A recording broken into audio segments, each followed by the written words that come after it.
உனக்கு கொஞ்சமாவது வெக்கம் மானம் இருந்தா குடும்பமான முக்கியம்னு நினைச்சா இப்பவே இந்த டிவோர்ஸ் பேப்பர்ல கையெழுத்து போடு.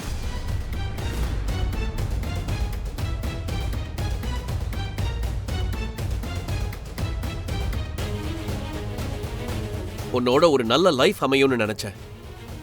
ஆனா உன்னோட உண்மையான முகம் தெரிஞ்சதுக்கு அப்புறம் உன் மேல இருந்த நம்பிக்கையே போயிருச்சு. இப்படி ஒரு நிலைமை யாருக்கு வரக்கூடாது.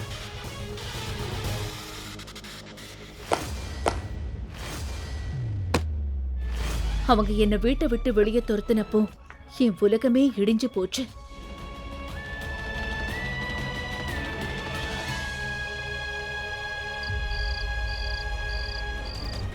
எனக்கு இப்ப இருக்கிற ஒரே ஒரு வழி எங்க அப்பா அம்மா கிட்ட போய் ஹெல்ப் கேக்குறது தான்.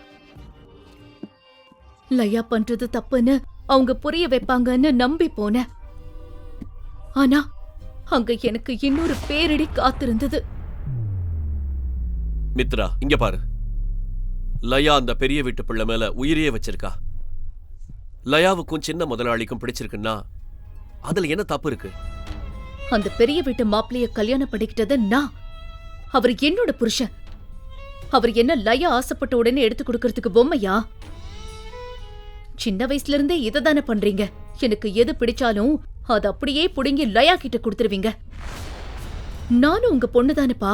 அம்மா, நீங்களாவது கொஞ்சம் சொல்லுங்க. நான் ஒண்ணு உன்னை பெத்தெடுக்கல. வேண்டா வெறுப்பா உன்னை இத்தனை வருஷம் ஒரு பாரமா தான் வளர்த்தோம். இந்த உண்மை என்ன அப்படியே நலக்குலைய வச்சிருச்சு. பேசுறதுக்கு அங்க எதுவுமே இல்ல. உன்னை வளர்த்தது நாங்க உனக்கு செஞ்ச பெரிய உதவி. அந்த கடனுக்காகவாது என் பொண்ணோட சந்தோஷத்தை நான் கேக்குறேன். இத்தனை வருஷம் உன்னை சகிச்சதுக்கு எனக்கு ஒரு கைமாறு வேணும்ல. அதனால உன் புருஷன் விஷயத்துல ஒரு முடிவுக்கு வா. வாழ்க்கை நம்மள தூக்கி எறியும் போது யாராவது ஒரு பழைய மனுஷன் நம்மள தேடி வருவாங்க.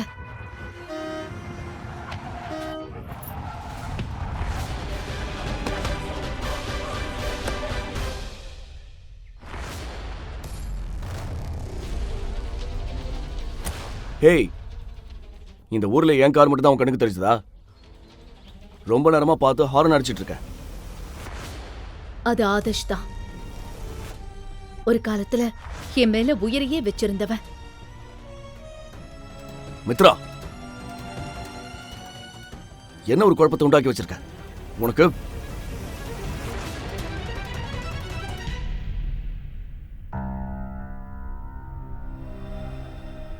கொஞ்ச நேரம் கழிச்சு கண்ணு முடிச்சு பார்த்தப்போ ஒரு பெரிய பணக்கார வீட்டு ரூம்ல இருந்த.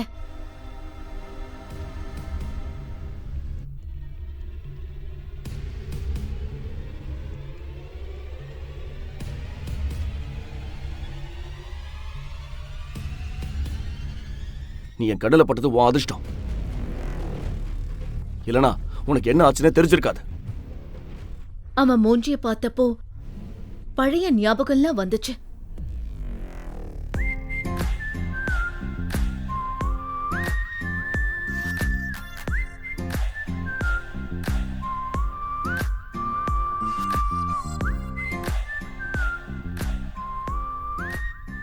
ஆனா நீ எப்படி இங்க வந்த?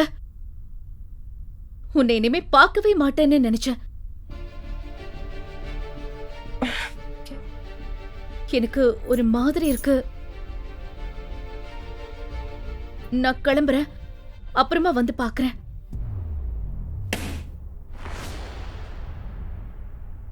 நீ போகலாம், ஆனா இப்படியே போக முடியாது.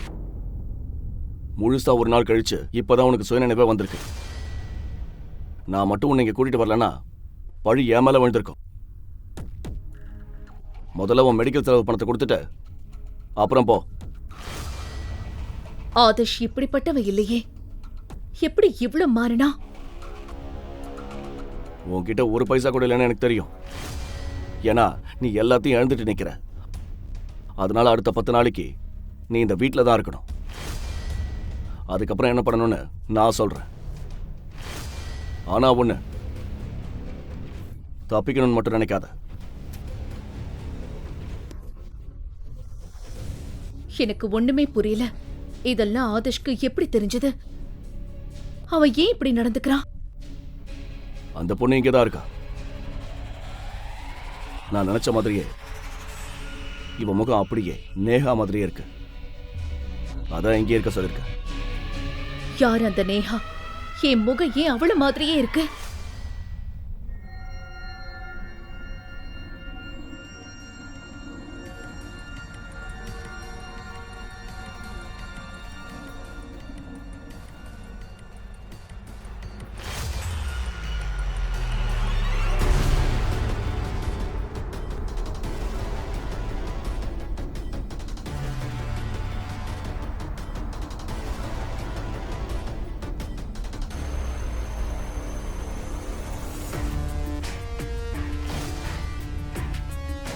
நேஹா,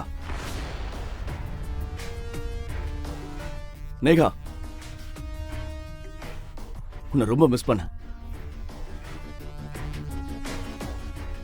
நீ எனக்கு துரோகம் பண்ணிட்ட.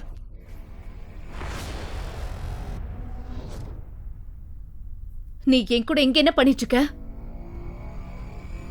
மித்ரா, நீயா? இத பாரு, உன் மேல எனக்கு எந்த இன்ட்ரெஸ்டும் இல்ல. நீ தான் என்ன விடாம பிடிச்சிட்டு இருந்த. நிறுத்து. நீ இந்த நைட்ல எதுக்காக வந்தனோ எல்லாருக்கும் தெரியும். உன்ன மாதிரி பொண்ணுங்களை நான் நிறைய பார்த்திருக்கேன். உனக்கு உடம்பு சரியாகணும் தான் இங்க தங்க வச்சேன். நாளைக்கு காலையில நீ இங்க இருந்து கிளம்பலாம். என் வாழ்க்கையில நடந்த கொடுமைக்கு முன்னாடி மத்த எல்லாம் சின்னதா தெரிஞ்சது. நான் உள்ளுக்குள்ள உடைஞ்சு போயிருந்தேன். என் தங்கச்சி என் புருஷனை பறிச்சுக்கிட்டா. பெத்தவங்க நான் அவங்க பொண்ணுன்னு கூட இல்லைன்னு சொல்லிட்டாங்க. என் பழைய வாழ்க்கையும் இப்போ இப்படி வந்து நிக்குது. உன் புருஷன் பெரிய வீட்டு பிள்ளையோட குழந்தை இப்போ என் வயித்துல வளருது. லயா, என்ன பேசுற? ஒரு அக்கா கிட்ட பேசுற பேச்சா அது? நீயா?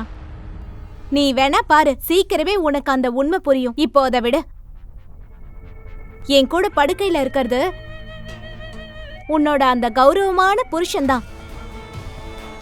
உங்களோட வெட்டிங் ஆனிவர்சரி அன்னைக்கு உன்னோட புருஷன் உனக்கு கொடுத்த மறக்க முடியாத கிஃப்ட். என் எதிரிக்கு கூட கிடைக்க கூடாதுன்னு நினைக்கிறேன் அந்த விவாகரத்து நோட்டீஸ்.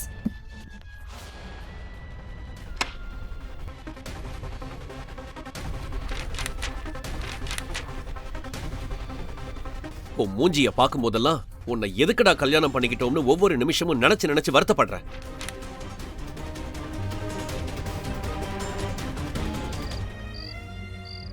என்ன பண்றதுன்னு தெரியல. அந்த நேரத்துல எனக்கு ஆதர்ஷோட ஞாபகம் வந்துச்சு. எனக்கு உதவ இப்ப அவனால மட்டும்தான் முடியும். நான் உனக்கு கண்டிப்பா ஹெல்ப் பண்ணுவேன் மித்ரா. ஆனா அதுக்கு நீ என்ன ரகசியமா கல்யாணம் பண்ணிக்கணும்.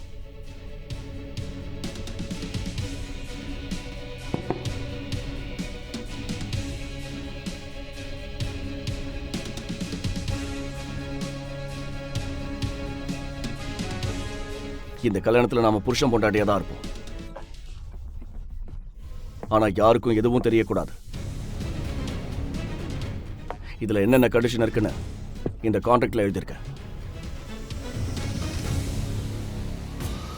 இரவு நேரம் ஊரையே நடுங்க வைக்கும் அளவிற்கு மழை பெய்து கொண்டிருக்க, சாதாரணமாக கூட யாரும் வெளியே செல்ல யோசிக்கும் நேரத்தில் பீச் ஓரமாக இருந்த அந்த பங்களாவின் வாயிலில் வந்து விழுந்தாள் மித்ரா. அதே நேரம் ஒரு நடுத்தர வயதுடைய பெண்மணியின் குரலும் ஆக்ரோஷமாக கேட்க ஆரம்பித்தது. இவ நம்ம குடும்பத்தோட மான மரியாதையை கெடுக்க வந்த பாதகின்னு இப்பவாச்சும் உனக்கு புரிஞ்சுதா ராகவ்? நீ 3 மாசமா ஊர்லயே இல்ல. நீ இல்லாதப்போ அவ என்ன வேலை செஞ்சு வச்சிருக்கா பாரு. எனக்கு அப்பவே தெரியும், இவள மாதிரி யாரு என்னன்னு தெரியாத பொண்ணுங்க நம்மள மாதிரி கௌரவமான குடும்பத்துக்கு சரிப்பட்டு வரமாட்டாங்க. ராகவின் அம்மாதான் மஞ்சுளா. அவரின் உடையும் நகையும் வீட்டையும் பார்த்தாலே அவர்களின் செல்வ செழிப்பு நன்றாக தெரியும். இவ்வளவு கோபத்திலும் கூட மஞ்சுளாவின் முகத்தில் இருந்த மேக்கப் சிறிதும் கலையவில்லை. அவர் தன் மகன் ராகவை பார்த்து, நம்ம குடும்பத்துக்கு இவ சரிப்பட்டு வரமாட்டா ராகவ். நீ முதல்ல இவள டைவர்ஸ் பண்ணிடு. இவ்வளவு நேரமும் அமைதியாக இருந்த ராகவ் பார்க்க கம்பீரமான தோற்றத்தில் இருந்தாலும் அவன் கண்களில் அவன் மனதின் வலி அப்பட்டமாக தெரிந்தது. அவன் கையில் இருந்த ஹாஸ்பிட்டல் மெடிக்கல் ரிப்போர்ட்ஸை வெறித்து பார்த்துவிட்டு, சொல்லு மித்ரா, உன் வயித்துல வளர்ற குழந்தைக்கு அப்பா யாரு? அவனது கேள்விக்கு மித்ரா எந்த பதிலும் சொல்லாமல் அமைதியாக நின்றாள். அவள் முகத்தில் விழுந்த மழைநீர் அவள் பார்வையை மறைத்தாலும் அவள் மனம் தெளிவாகவே இருந்தது. அவளின் அமைதி மஞ்சுளாவின் கோபத்தை இன்னுமே அதிகமாக்கியது. மித்ரா மெதுவாக உறுதியான அழுத்தமான குரலில், எனக்கு தெரியாது ராகவ், என்ன நம்புங்க அத்தை, நான் எந்த தப்பும் செய்யல. என்னது, நீ எந்த தப்பும் செய்யலையா? அப்போ இந்த ரிப்போர்ட்ல இருக்கிறது பொய்யா, இல்ல உன் வயித்துல இருக்கிற குழந்தை பொய்யா? அப்படி இல்லன்னா தப்பே நடக்காம தான் நீ கர்ப்பானியா? என்ன நம்புங்க ராகவ், உங்க அம்மா சொல்றத மட்டும் நம்பாம என் பக்கம் நியாயத்தையும் கொஞ்சம் பொறுமையா கேளுங்க. நாங்க கேட்க தயாரா தான் இருக்கோம் மித்ரா, அதான் கேக்குறோம். நீ எப்படி மித்ரா கர்ப்பமாக முடியும்? இது எப்படி சாத்தியம்? நான் உன்னை எவ்வளவு நம்பல, இப்படி ஒரு துரோகத்தை நீ செய்வன்னு எதிர்பார்க்கல மித்ரா. ராகவ் கேட்ட கேள்வியில் எந்த ஒரு தவறும் இல்லை. ஏனெனில் மித்ராவுக்கும் அவனுக்கும் திருமணமாகி 3 மாதங்களே ஆகியிருந்தது. திருமணமான அன்று வெளிநாடு சென்றவன் இன்றுதான் வீடு வந்திருக்கிறான். அவர்கள் இருவரும் கணவன் மனைவியாக ஒரு நாள் கூட சேர்ந்து வாழவில்லை. அப்படி இருக்க மித்ரா எப்படி கர்ப்பமாக இருக்க முடியும்? மித்ராவின் வயிற்றில் இருக்கும் குழந்தை கண்டிப்பாக ராகவின் குழந்தை இல்லை. அது அவளுக்கும் நன்றாகவே தெரியும். ஆனாலும் மித்ராவின் மனதில் ராகவ் தன்னுடைய நியாயத்தை கேட்பான் என்று சிறு நம்பிக்கை இருந்தது. கேக்குறல்ல, பதில் சொல்லு மித்ரா, இந்த குழந்தைக்கு அப்பா யாரு? நான் உன் மேல வச்சிருந்த காதலுக்கு உன்னால எப்படி இப்படி ஒரு நம்பிக்கை துரோகத்தை செய்ய முடிஞ்சது? அவகிட்ட ஏறாக இந்த கேள்வி எல்லாம் கேட்டுட்டு இருக்க? அவ வயித்துல இருக்கிற குழந்தைக்கு அப்பா யாருன்னு தெரிஞ்சு நீ என்ன செய்ய போற? உனக்கும் அதுக்கும் எந்த சம்பந்தமும் இல்ல. சும்மா தேவையில்லாததெல்லாம் பேசி நேரத்தை வீணாக்காம முதல்ல அவளை இங்க இருந்து வெளிய அனுப்பு. இல்லம்மா, என் கேள்விக்கு எனக்கு பதில் தெரிஞ்சே ஆகணும். சொல்லு மித்ரா, இது யாரோட குழந்தை? மித்ராவிடம் இந்த கேள்விக்கு பதில் இல்லை. அவளுமே ராகவ் போல் அதிர்ச்சியில்தான் இருக்கிறாள். ஆனால் இப்போது அதையெல்லாம் தாண்டி மித்ராவின் மனதில் இருக்கும் ஒரே எண்ணம் அவளுக்கும் ராகவுக்கும் இடையே இருக்கும் உறவை காப்பாற்றிவிட வேண்டும் என்பதுதான். என்ன நம்புங்க ராகவ், நான் எந்த தப்பும் செய்யல. நான் உங்க மேல வச்ச காதல் உண்மையானது. நான் உங்களுக்கு துரோகம் பண்ணல. நீங்க என்ன நம்புனா போதும். அதுக்காக நான் என்ன வேணாலும் செய்ய தயாரா இருக்கேன். நான் என்ன செய்யணும்னு சொல்லுங்க ராகவ். ஒருவேளை இந்த குழந்தை வேண்டான்னு நீங்க நினைச்சா உங்களுக்காக நான் அதையும் செய்ய தயாரா இருக்கேன். எனக்கும் இந்த குழந்தை வேண்டாம். நான் இந்த குழந்தைய வேண்டான்னு சொல்றதுனால என்ன மாறிட போகுது மித்ரா? போன என்னோட மரியாதை திரும்ப கிடைச்சிருமா? இல்ல என் பொண்டாட்டி வயித்துல எவனோ ஒருத்தனோட குழந்தை வளர்றது இல்லன்னு ஆயிடுமா? என்ன ஆயிடும்? சொல்லு மித்ரா, எனக்கு இப்ப உன்னை பார்க்கவே வெறுப்பா இருக்க. இப்படி என் நம்பிக்கையை உடைச்சிட்டியடி. ராகவ் பேச்சை கேட்ட மித்ரா மிகவும் மனமுடைந்து போனாள். அவர்களுக்கு இடையே நடந்த நிகழ்வுகளை அவள் நினைத்து பார்த்தாள். சில மாசங்களுக்கு முன்னாடி கோவா பீச்ல வச்சு டைமண்ட் ரிங் கொடுத்து ப்ரொபோஸ் பண்ண என்னோட ராகவ் எங்க? இப்போ என் முன்னாடி இருக்கிறவனும் அவனும் ஒரே ஆளா. எனக்கு ப்ரொபோஸ் பண்ணும்போது என்ன பிரச்சனை வந்தாலும் என்னோட கஷ்டத்தையும் சந்தோஷத்திலையும் என் கூட இருப்பேன்னு ப்ராமிஸ் பண்ண என் ராகவ் எங்க? இனி என்னோட வாழ்க்கையில கஷ்டமே இல்ல, எப்பவும் ராகவ் கூட சந்தோஷமான ஒரு வாழ்க்கை வாழ போறேன்னு நினைச்சனே. ஆனா அதெல்லாம் இப்ப கனவாயிருச்சு. கடவுளே, என்னை ஏன் இந்த அளவுக்கு சோதிக்கிறேன்? நான் அப்படி என்ன பாவம் பண்ணிட்டேன்? ஏற்கனவே 1 வருஷம் முன்னாடி எனக்கு மெமரி லாஸ் ஆனதுனால நான் யாரு, என் பேர் என்ன, என் குடும்பம் யாரு, எங்க இருக்காங்க, இப்படி எதுவுமே தெரியாம என்ன தவிக்க வச்ச. இப்போ எனக்குன்னு உறவா கிடைச்ச ராகவியும் என்கிட்ட இருந்து பறிக்க பாக்குறேன். உண்மைய சொல்லணும்னா ராகவ் தான் மித்ரான்னு எனக்கு பேர் வச்சு எனக்குன்னு ஒரு அடையாளத்தையும் கொடுத்தான். இப்போ அவனையும் எனக்கு இல்லாம செய்ய பாக்குறியே. அப்படி என்னதான் என் மேல உனக்கு கோவம்? என்னை ஏன் இப்படி கஷ்டப்படுத்துற? மித்ரா மனதுக்குள் பேசிக் கொண்டிருந்த அதே நேரம் ராகவும் அவன் வாழ்க்கையில் நடந்த சம்பவங்களை நினைத்து பார்த்தான். மித்ராவை முதல் முறையாக அவன் பார்த்ததுமே அவளின் அழகில் மயங்கிவிட்டான். அதற்கு மேல் அவனுக்கு அவளை பற்றி எந்த விவரமும் தேவையாக இல்லை. அவள் ஒரு மெமரி லாஸ் ஆன பெண் என்கிற விஷயம் அவனுக்கு பெருசாக இல்லை. அவளை பார்த்ததும் அவனுக்கு பிடித்து விட்டது. உடனே ப்ரப்போஸ் செய்து விட்டான். மித்ரா ஓகே சொன்னதும் உடனே அவர்களுடைய கல்யாணத்தை ஏற்பாடு செய்து விட்டான். மித்ரா ராகவ் கல்யாணம் மிகவும் ஆடம்பரமாக நடந்தது. ஊரில் இருக்கும் அத்தனை விஐபிகளும் அவர்கள் கல்யாணத்திற்கு வந்திருந்தார்கள். கல்யாணத்திற்கு வந்திருந்த எல்லாருமே ராகவ் மித்ரா ஜோடி பொருத்தத்தை பார்த்து ஆச்சரியப்பட்டார்கள். ஆனால் அனைத்தும் வெறும் 3 மாதங்கள் தான். இப்போது அந்த நினைவுகள் எல்லாம் கனவாக காற்றில் கரைந்து விட்டதை போல் நினைத்தான் ராகவ். டே ராகவ், என்னடா யோசிச்சுட்டு இருக்க? அவ என்ன பதில் சொல்லுவா ராகவ்? நீ இங்க இருந்து போன இந்த 3 மாசமும் அவ தினமும் நைட் ஆனதும் பார்ட்டி பப்னு தான் சுத்திக்கிட்டு இருக்கா. அங்க போய் அவ யார பாக்குறா, என்ன செய்யறான்னு யாருக்கு தெரியும்? நல்ல வேளை, இப்பவாச்சும் அவளோட உண்மையான முகம் நமக்கு தெரிய வந்துச்சே. ஆனா நான் முதல்ல இருந்தே உன்கிட்ட சொல்லிட்டு தான் இருந்தேன். எனக்கு ஆரம்பத்துல இருந்தே இவ சரியா இருப்பான்னு தோணவே இல்ல. ஆனா நீதான் என் பேச்ச கேட்கல. இவளை கல்யாணம் பண்ணி ஊர் முன்னாடி அசிங்கப்படணும்னு உன் தலையிலையும் என் தலையிலையும் எழுதி இருக்கு. மஞ்சுளா பேசிக் கொண்டிருந்த போதே அங்கு வந்தாள் லயா. அவள் ராகவின் சிறு வயது தோழி. அவர்கள் இருவருக்குள்ளும் பெரும் நட்பு மட்டுமில்லை. லயா ராகவை நேசிக்கிறாள். எல்லோரும் ராகவ் லயாவை தான் திருமணம் செய்வான் என்று எண்ணி இருந்தார்கள். ஆனால் அவர்களுக்கு இடையில் மித்ரா வந்துவிட்டாள். அதன்படி பார்த்தால் இப்போது லயாவுக்கு ராகவை அடைய நல்ல வாய்ப்பு கிடைத்திருக்கிறது. மித்ராவை ராகவ் வாழ்க்கையிலிருந்து ஒதுக்கி வைத்துவிட்டு ராகவை அவள் திருமணம் செய்து கொள்ளலாம். லயா பேசத் தொடங்கினாள். ராகவ் ப்ளீஸ், மித்ராவை மன்னிச்சிடு. அவளால நீ இல்லாம வாழ முடியாது. அவ ரொம்ப நல்லவ. அவ என்ன வேணும்னா இப்படியெல்லாம் செஞ்சா. இந்த ஒரு முறை மட்டும் அவளை மன்னிச்சிடு. லயா பேச்சை கேட்ட மித்ரா மிகவும் அதிர்ச்சியாக அவளை பார்த்தாள். ஏனெனில் லயா தனக்கு உதவி செய்வாள் என்று அவள் சற்றும் எதிர்பார்க்கவே இல்லை. என்னவோ சரியில்லை என அவள் மனது அவளை எச்சரிக்கை செய்தது. ஆனாலும் அவசரப்பட்டு எதுவும் பேச வேண்டாம் என எண்ணி லயா பேசி முடிக்கட்டும் என்று அமைதியாக இருந்தாள் மித்ரா. மித்ரா பண்ணது பெரிய தப்புதான் ராகவ். நான் அதை இல்லைன்னு சொல்ல மாட்டேன். ஆனா இப்ப அதை பத்தி பேசி என்ன பிரயோஜனம் இருக்கு? அன்னைக்கு நைட் அவ சுயநினைவு போற வரைக்கும் குடிச்சிருந்தா. அப்படி இருக்கும்போது அவளால என்ன செய்ய முடியும், நீயே சொல்லு என்று சொன்ன லயாவின் முகத்தில் ஒரு நக்கல் சிரிப்பு வந்து சென்றது. அவளின் அந்த சிரிப்பை பார்த்ததும் மித்ராவுக்கு அன்று பார்ட்டியில் நடந்த எல்லாம் ஓரளவு நினைவுக்கு வர ஆரம்பித்தது. ராகவ் திருமணமானதும் எங்கிருந்து சென்ற பின்னர் மித்ரா தனிமையை உணர ஆரம்பித்தாள். அவளுக்கு நண்பர்கள் என்று கூட இங்கே யாரும் இல்லை.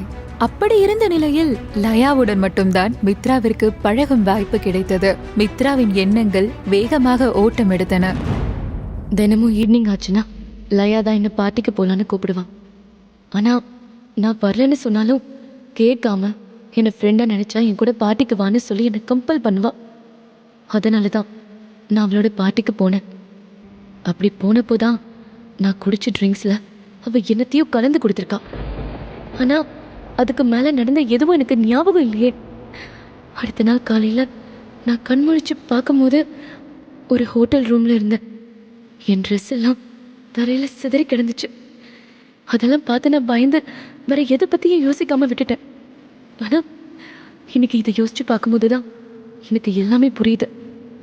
இனி நான் எதையும் ராகவ் கிட்ட இருந்து மறைக்க மாட்டேன்.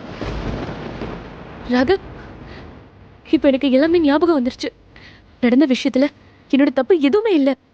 எல்லாத்துக்கும் காரணம் இவதான். இது எல்லாமே இந்த லயாவோட பிளான் தான். அவதான் நான் குடிச்ச ட்ரிங்க்ஸ்ல எதையும் கலந்து எனக்கு கொடுத்துட்டா. அதனாலதான் நான் வாய மூடு மித்ரா. உனக்கு வெக்கமாவே இல்லையா? செய்யறதெல்லாம் செஞ்சுட்டு இப்படி பண்ண தப்ப மறைக்க உனக்கு ஹெல்ப் பண்ண வந்த லயா மேலேயே பழிய போட பாக்குறல்ல.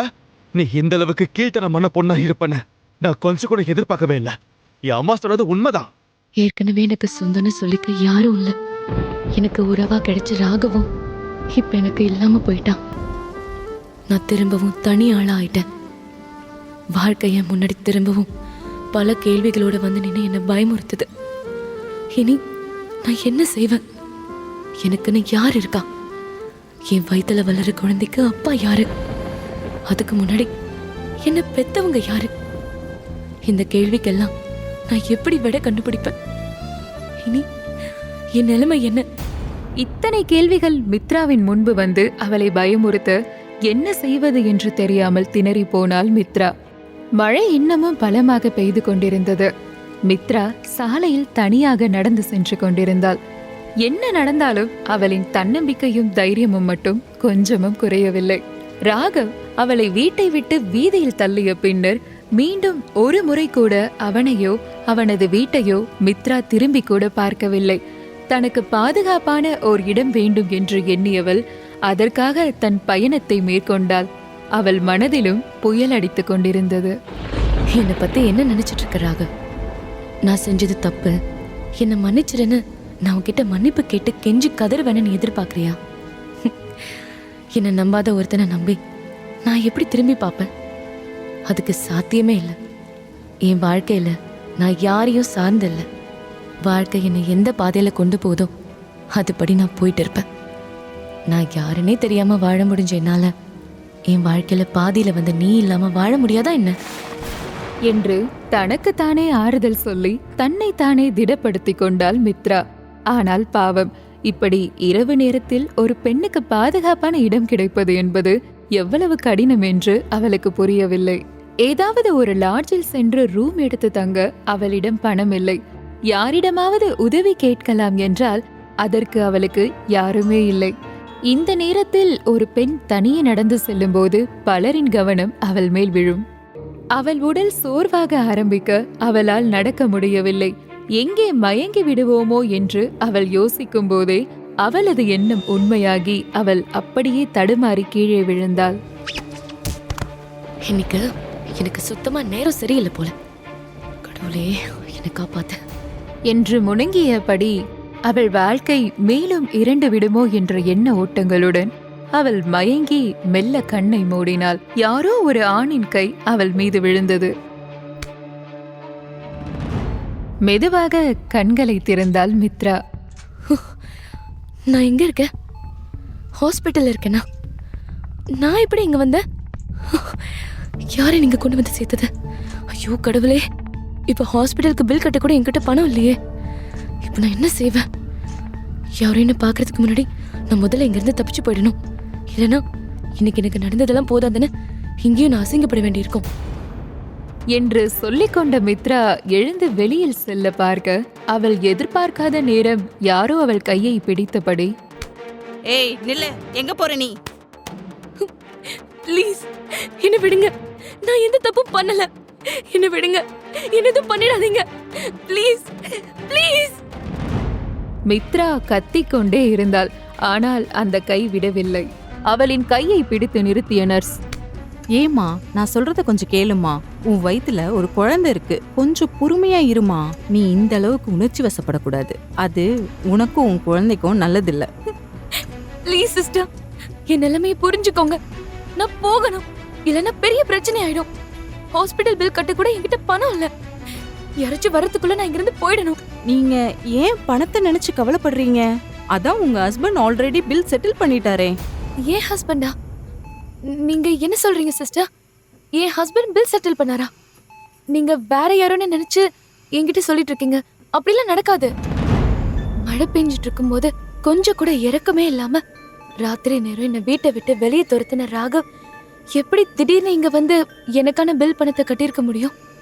அப்படின்னா ராகவ் மனசு மாறி என்னை ஏத்துக்க முடிவு பண்ணிட்டானா? மித்ராவின் மனதுக்குள் மீண்டும் ஒரு சிறு நம்பிக்கை துளிர்விட ஆரம்பித்தது. அவளுக்கு உடனேயே ராகவை பார்க்க வேண்டும் என்ற எண்ணம் தோன்றியது. இப்போ என் ஹஸ்பண்ட் எங்க இருக்காரு சிஸ்டர்? நான் உடனே அவரை பார்க்கணும். அவரு வெளியே தான் வெயிட் பண்ணிட்டு இருந்தாரு, போய் பாருமா. நர்ஸ் சொன்னதை கேட்ட மித்ரா வேகமாக வெளியில் செல்ல கதவை திறக்க, கதவை திறந்த அடுத்த நிமிடம் ராகவின் குரல் அவள் காதில் விழுந்தது. அவன் யாருடனோ போனில் பேசிக் கொண்டிருந்தான். ராகவ் போனில் பேசியதை கேட்ட மித்ராவுக்கு உலகமே தன்னை சுற்றி சுழல்வது போலிருந்தது. ராகவ் என்ன வச்சு என்ன செய்ய ட்ரை பண்றான்? என்ன சுத்தி என்ன நடக்குது? அப்படின்னா ராகவ் என்ன உண்மையாவே விரும்பலையா? அவன் என்ன கல்யாணம் பண்ணதே வேற ஏதோ நோக்கத்துக்காக தானா? ஐயோ, என்ன இது? ராகவ் மட்டும் இங்க இல்லாம லயாவும் இங்க வரா? என்ன இவ இவ்ளோ சாதாரணமா ராகவ கட்டிப்பிடிக்கிறா? இங்க என்னதான் நடக்குது? ராகவை கட்டிப்பிடித்த லயா அவனிடம் பேசத் தொடங்கினாள். நீ எதுவும் கவலைப்படாத ராகவ். இப்ப இருக்கிற சூழ்நிலை சரியாகிற வரைக்கும் நான் மித்ராவை என் வீட்டுக்கு கூட்டிட்டு போய் அவளை பத்திரமா பாத்துக்கிறேன். அதோட நான் அவகிட்ட பேசி அவளை இந்த குழந்தைய அபார்ஷன் பண்ண வைக்கிறேன். அதுக்குள்ள உனக்கும் அம்மாவை சமாதானம் பண்ண டைம் கிடைக்கும். தேங்க்ஸ் லயா. நீ மட்டும் இல்லைனா இந்த மாதிரி ஒரு சுச்சுவேஷன் நான் என்ன பண்ணிருப்பேன்னு எனக்கு தெரியல. ஆனா உன்ன மாதிரி ஒரு நல்ல பொண்ணு மேல மித்ரா அப்படி ஒரு பழி சொல்லிட்டாளே, எனக்கு அவ பேசுனதை நினைச்சா கோவமா வருது. ஆனா நீ அவ பேச்ச பெருசா எடுத்துக்காம அவளுக்கு உதவி செய்ய நினைக்கிற. உன்ன மாதிரி ஒரு ஃப்ரெண்ட் கிடைக்க நான் ரொம்பவே கொடுத்து வச்சிருக்கணும். என்ன ராகவ், நீ பெரிய பெரிய வார்த்தையெல்லாம் பேசுற? மித்ரா ஏதோ கோவத்துல அந்த மாதிரி பேசிட்டா. அதுக்காக நான் எப்படி அதெல்லாம் பெருசா எடுத்துப்பேன்? உனக்காக நான் என்ன வேணாலும் செய்வேன் ராகவ். நீ எதையும் நினைச்சு வருத்தப்படாத. நான் எப்பவுமே உனக்கு உறுதுணையா இருப்பேன். மித்ரா வயித்துல வளர்ற குழந்தைய அழிக்க நான் உனக்கு ஹெல்ப் பண்றேன். இங்க என்னதான் நடக்குது? 2 நாளா எனக்கு ஏன் அதிர்ச்சி மேல அதிர்ச்சியா வருது? நேத்து என்கிட்ட இந்த குழந்தை இருந்தாலும் இல்லனாலும் எனக்கு என்னன்னு சொன்ன ராகவ் இன்னைக்கு எதுக்காக என் குழந்தைய அழிக்கணும்னு நினைக்கிறான்? லயாவும் ஏன் அவனுக்கு இந்த குழந்தைய அழிக்க ஹெல்ப் பண்றதா சொல்றா? இதனால இவங்களுக்கு என்ன லாபம்? எது எப்படியோ ஏன் குழந்தை என்ன தப்பு பண்ணுச்சு? அதையே எல்லாரும் அழிக்க பாக்குறாங்க. யார் என்ன நினைச்சாலும் சரி, நான் அவங்க பிளான நடக்க விட மாட்டேன். இந்த உலகத்துல எனக்குன்னு யாரும் இல்லாத இந்த நிலைமையில கடவுள் எனக்குன்னு கொடுத்திருக்கிற ஒரே ஒரு உறவு இப்போ இந்த குழந்தைதான். அதை நான் இழக்க விரும்பல. எனக்கு என் குழந்தைய தவிர வேற யாரும் இந்த நிமிஷம் முக்கியம் இல்ல. எனக்காக கடவுள் கொடுத்த இந்த உறவை நான் பத்திரமா பாத்துக்குவேன். அதுக்கு முதல்ல நான் இங்க இருந்து தப்பிச்சு போயாகணும். அதுவும் நான் போகும்போது ராகவ் லயா கண்ணுல நான் படவே கூடாது. மித்ரா அவசரமாக நர்ஸ் இல்லாத நேரமாக பார்த்து அவள் இருந்த அறையை விட்டு வெளியே வந்தாள். ஆனால் அவள் மாடிப்படி இறங்கும் இடத்தை நோக்கி சென்றபோது அங்கே ராகவும் டாக்டரும் வந்து கொண்டிருப்பதை பார்த்த மித்ரா வேறு பக்கமாக ஓடினாள். ஆனால் அந்த பக்கம் லயா நின்றிருந்தாள். மித்ரா என்ன செய்வது என்று புரியாமல் நின்றிருந்த சமயத்தில் ஒரு சிலர் ஒரு நோயாளியின் பெட்டை தள்ளிக்கொண்டு வேகமாக லிப்டை நோக்கி சென்றனர். ராகவ் கிட்ட மாட்டிக்க போறேன்னு நினைக்கும் போது எனக்கு வழிகாட்டுற மாதிரி கடவுள் எனக்காகவே இந்த பேஷண்ட் அனுப்பியிருக்காரு போல.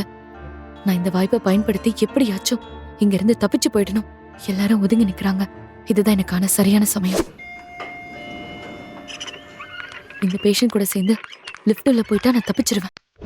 மித்ரா மனதுக்குள் யோசித்தபடி அந்த நோயாளியின் பெட்டுடன் தன் முகத்தை மறைத்துக் கொண்டு லிப்டினுள் செல்ல அதன் பிறகே அந்த நோயாளியின் முகத்தை பார்த்தாள். அந்த நோயாளி ஒரு ஆண். அவன் முகம் அவளுக்கு மிகவும் பரிச்சயமானதாக தோன்றியது. இருந்தாலும் அவள் இப்போது இருக்கும் இக்கட்டான நிலையில் அதை குறித்து அவள் அதிகம் யோசிக்கவில்லை. இப்போதைக்கு அவள் தன்னையும் தன் குழந்தையையும் காப்பாற்றிக் கொள்ள வேண்டும் என்பதே அவளின் முழு நேர யோசனையாக இருந்தது. மித்ரா அவர்களிடமிருந்து தப்பித்து மருத்துவமனை விட்டு வெளியே வர இனி ராகவ் லயா இருவரும் தன்னை எப்படியோ போகட்டும் என்று விட்டு விடுவார்கள் என்றெல்லாம் அவள் எண்ணவே இல்லை. ஹாஸ்பிட்டல்ல இருந்து தப்பிச்சு வெளியே வந்துட்டேன்றதுனாலலாம் நான் சேஃப் ஆயிட்டேன்னு என்னால நினைக்க முடியாது. இனி நான் தங்குறதுக்கு ஒரு பாதுகாப்பான இடம் வேணும். அதோட நான் என்னோட இந்த மித்ராங்கிற அடையாளத்தை மறைச்சுதான் வாழணும். எனக்குன்னு ஒரு வேலை தேடி தங்குறதுக்கு ஒரு வீட்டையும் பார்க்கணும். அங்கேயும் என்னோட பேரை கூட நான் மாத்திதான் சொல்லி ஆகணும். மித்ரா யோசனையுடன் சாலையில் சென்று கொண்டிருந்த போது அவள் பார்வையில் ஒரு சிறிய பள்ளியின் வாசலில் ஆங்கில ஆசிரியர் தேவை என்ற பலகை கண்ணில் பட்டது. உடனே மித்ரா சென்று அங்கே வேலை கேட்டாள். என்னதான் மித்ராவுக்கு பழைய விஷயம் எல்லாம் ஞாபகம் இல்லை என்றாலும் அவள் மிகவும் புத்திசாலி. எனவே அவளின் ஆங்கிலம் நன்றாகவே இருக்கும். அங்கிருந்த குழந்தைகளுக்கு பாடம் எடுக்கும் அளவுக்கு அவளுக்கு திறமை இருந்தது. எனவே உடனே வேலையும் கிடைத்தது. வேலையோடு சேர்த்து அவளின் நிலை அறிந்து அவள் தங்க உதவியும் செய்தார் அந்த பள்ளியின் தலைமை ஆசிரியர். இனி நான் யாரோட தயவும் இல்லாம சொந்த கால்ல நிக்க முடியும். இனி எனக்கு எந்த பிரச்சனையும் இல்ல. நாட்கள் வேகமாக ஓடியது. மித்ரா இந்த புது சூழலுக்கு வந்து இப்போது 1 மாதம் கடந்திருந்தது. மித்ராவின் நாட்கள் பள்ளியிலும் அவளின் வீட்டிலும் என நன்றாக சென்றாலும் ராகவ் லயாவின் தொல்லை இல்லாமல் அவள் வாழ்ந்தாலும் உன்னை அவ்வளவு நிம்மதியாக இருக்க விட்டு விடுவேனா என்பது போல் அங்கேயும் அவளுக்கு ஒரு புது பிரச்சனை காத்திருந்தது. அது அவளின் பக்கத்து வீட்டில் தங்கியிருக்கும் மாதவன்தான். அவன் பார்வையே மித்ராவை கூச செய்யும் அளவிற்கு இருக்கும். மித்ரா மனதுக்குள் அவனை நினைத்து தினம் தினம் பயந்து கொண்டுதான் இருக்கிறாள். ஒரு நாள் மித்ரா வெளியில் சென்று தனக்கு தேவையான பொருட்களை எல்லாம் வாங்கி கொண்டு வீடு திரும்ப அவள் இருக்கும் கட்டிடத்தின் கேட் முன்பாகவே அவள் வழியை மறைத்தான் மாதவன். என்னங்க இவ்வளவு வெயிட்ட நீங்க தூக்கிட்டு வரீங்க? நான் ஒருத்தங்க இருக்கும்போது நீங்க வேலை செஞ்சா என் மனசு கஷ்டப்படாதா? கொடுங்க, நான் எடுத்துட்டு வந்து தரேன். இல்ல அதெல்லாம் வேண்டாம், நானே பாத்துக்குவேன். தேங்க்ஸ். என்னங்க நீங்க, உங்களோட இந்த அழகான கை வெயிட்ட தூக்கி எப்படி சிவந்து போயிடுச்சு பாருங்க. அதை பார்க்கும்போது என் மனசுக்கு ரொம்பவே கஷ்டமா இருக்கு. மாதவன் பேசிக்கொண்டே மித்ராவின் அருகே நெருங்கி அவள் கையில் இருந்த பையை வாங்க போக மித்ரா அவசரமாக அவனிடமிருந்து விலகி லிப்டுக்குள் ஓடினாள். லிஃப்ட் மேலே சென்று நின்றதும் வேகமாக சென்று வீட்டின் கதவை திறந்து உள்ளே சென்று கதவை அடைத்துக் கொண்டாள் மித்ரா. இந்த ஒரு மாதத்தில் மாதவன் இந்த மாதிரி நெருங்கி வந்து பேசியதெல்லாம் இல்லை.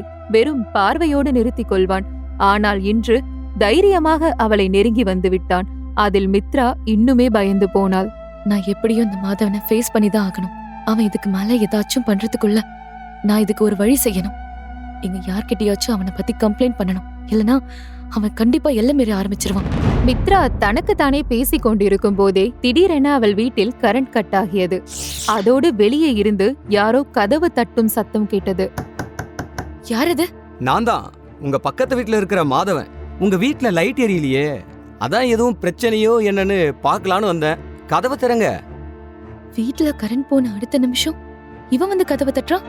அப்படின்னா கரண்ட் போனதுக்கும் இவனுக்கும் கண்டிப்பா ஏதோ சம்மந்தம் இருக்கு. வெளியே ஜன்னல் வழியா பாப்போம். வெளியே எல்லா இடத்துலயும் கரண்ட் இருக்கு. அப்படின்னா இவன் தான் ஏதோ பண்ணிருக்கான். என்னாச்சுங்க? கதவை திறக்கிறீங்களா? இல்ல, நீங்க போங்க சார், நானே பாத்துக்குவேன். உங்களுக்கு எதுக்கு தேவையில்லாத சிரமம்? நீங்க தனியால என்ன செய்வீங்க மேடம்? கதவை திறங்க, நம்ம 2 பேரும் சேர்ந்து சரி பண்ணலாம். ஒரு முறை சொன்னா உங்களுக்கு புரியாதா? அதான் நானே பாத்துக்குவேன்னு சொல்றேன்ல. எனக்கு உங்க உதவி தேவையில்ல. நீங்க முதல்ல இங்க கிளம்புங்க. நான் ஆல்ரெடி வாட்ச்மேனை வர சொல்லிட்டேன். அவர் வந்து சரி பண்ணி கொடுப்பாரு. சரி கோவப்படாதீங்க மேடம். வாட்ச்மேன் கிட்ட ஹெல்ப் கேட்பீங்க, ஆனா நான் உங்களுக்கு ஹெல்ப் பண்ணக்கூடாதா? என்ன நியாயமோ உங்க நியாயம். மாதவன் நடந்து போகும் சத்தம் கேட்டு சிறிது நேரம் ஆன பிறகு மெதுவாக தன் வீட்டு கதவை திறந்து பார்த்தாள் மித்ரா. மாதவன் அங்கே இல்லை. உடனே வெளியில் சென்று அவள் வீட்டின் கரண்ட் பாக்ஸை திறந்து என்னென்னமோ அவள் செய்து பார்த்தோம். கரண்ட் வரவில்லை. வேறு வழி இல்லை, இனி வாட்ச்மேனை தான் கூப்பிட்டு ஆக வேண்டும் என அவள் நினைக்கும் போதே அவள் பின்னால் யாரோ நிற்பது போல் உணர்ந்தாள் மித்ரா. அவள் திரும்பி பார்க்க மாதவன் தான் மாடிப்படி அருகே நின்று அவளை பார்த்து சிரித்தான். என்ன மேடம், என்னாச்சு? உங்க வீட்ல இன்னும் கரண்ட் வரல போலியே. சரி வாங்க, நான் என்னன்னு பாக்குறேன். மாதவன் மித்ராவை நெருங்கி வர மித்ரா வேகமாக தன் வீட்டுக்குள் ஓடி கதவை லாக் செய்ய முயன்றாள். ஆனால் மாதவன் வேகமாக செயல்பட்டு அவள் பின்னாலேயே ஓடி அவளுடன் வீட்டுக்குள் நுழைந்து விட்டான். என்ன பண்ணிட்டு இருக்க நீ? மரியாதையா இங்கிருந்து போயிடு, இல்லைன்னா அவ்வளவுதான். பயப்படாத மித்ரா, தைரியமா இரு. இது நீ பயப்படுறதுக்கான நேரம் இல்ல. காப்பாத்துங்க, யாராச்சும் காப்பாத்துங்க. மித்ரா எத்தனை சத்தமாக கூப்பிட்டும் யாரும் அவளுக்கு உதவி செய்ய வரவில்லை. இப்போது அவள் வேறு வழி இல்லாமல் மாதவனிடம் கெஞ்ச ஆரம்பித்தாள். ப்ளீஸ் என்ன விட்டுடு, என்ன எதுவும் பண்ணிடாத. நான் கர்ப்பமா இருக்கேன், ப்ளீஸ் என்கிட்ட வராத. மாதவன் தன்னை நெருங்கி வருவதை பார்த்த மித்ரா வேகமாக அவனிடமிருந்து தப்பிக்க அங்கிருந்து ஓடினாள். ஆனால் அவள் வீடு மிகவும் சிறியது. அவளால் எங்கே ஓட முடியும்? அங்கிருந்த சமையலறை நோக்கி அவள் செல்ல அங்கிருந்த கத்தி அவள் கண்ணில் பட்டது. அவசரத்திற்கு அதை கையில் எடுத்தாள் மித்ரா. மாதவன் அவள் பின்னால் சமையலறைக்குள் வந்தான். வேண்டாம், என்கிட்ட வராத. கிட்ட வந்த உன்னை குத்திடுவேன். நீ என்ன குத்திடுவியா? எங்க குத்து பார்க்கலாம். பேசிக்கொண்டே மாதவன் மித்ராவின் அருகே வந்து அவள் கையை பிடிக்க மித்ரா அவன் வயிற்றில் அந்த கத்தியால் குத்தினாள். திடீரென அவளது வீட்டின் கதவு தட்டப்படும் சத்தம் கேட்டது. ஹலோ, உள்ள என்ன சத்தம்? வீட்ல யாராச்சும் இருக்கீங்களா? எதுவும் பிரச்சனையா? வெளியே யாரோ இருக்கிறார்கள் என்றதும் போன உயிர் திரும்ப வந்தது போல இருந்தது மித்ராவுக்கு. உடனே அவள் மாதவனிடமிருந்து விடுபட போராடினாள். ஆனால் மாதவன் இன்னும் இறுக்கமாக அவளை பிடித்துக் கொண்டான். உள்ளே இருந்து எந்த பதிலும் இல்லை என்றால் வெளியே இருப்பவர்கள் சென்று விடுவார்களே என்று பயந்து போனாள் மித்ரா. ஆனால் அடுத்த நொடி வெளியே இருந்து அவள் வீட்டின் கதவு உடைக்கப்பட்டு அதன் வழியாக மூவர் வேகமாக உள்ளே வந்து மாதவனின் பிடியில் இருந்த மித்ராவை விடுவித்தனர். நான் அந்த பொண்ணுக்கு ஹெல்ப் பண்ணதான் வந்தேன். நான் எந்த தப்பு பண்ணல. ஆனா அவதான் எனக்கு கத்தியால் குத்திட்டா.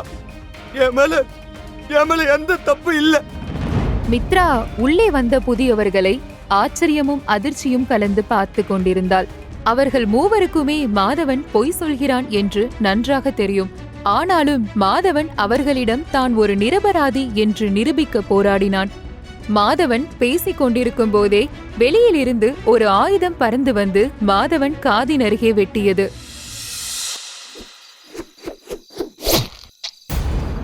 மாதவன் வழியில் அலற ஆரம்பித்தான். மற்ற எல்லாருமே வாசல் பக்கம் பார்வையை திருப்பினர். வெளியே இருந்து வீல் சேரில் ஒருவன் உள்ளே வந்தான். அவன் கண்களை பார்த்ததும் மித்ரா அப்படியே மயங்கி சரிய ஆரம்பித்தாள். உள்ளே இருந்த மூவரும் மித்ராவை கீழே விழாமல் பிடித்து சோஃபாவில் அமர வைத்தனர். மாதவன் வலியில் வயிற்றையும் காதையும் பிடித்துக்கொண்டு பயத்துடன் அங்கிருந்து ஓடினான்.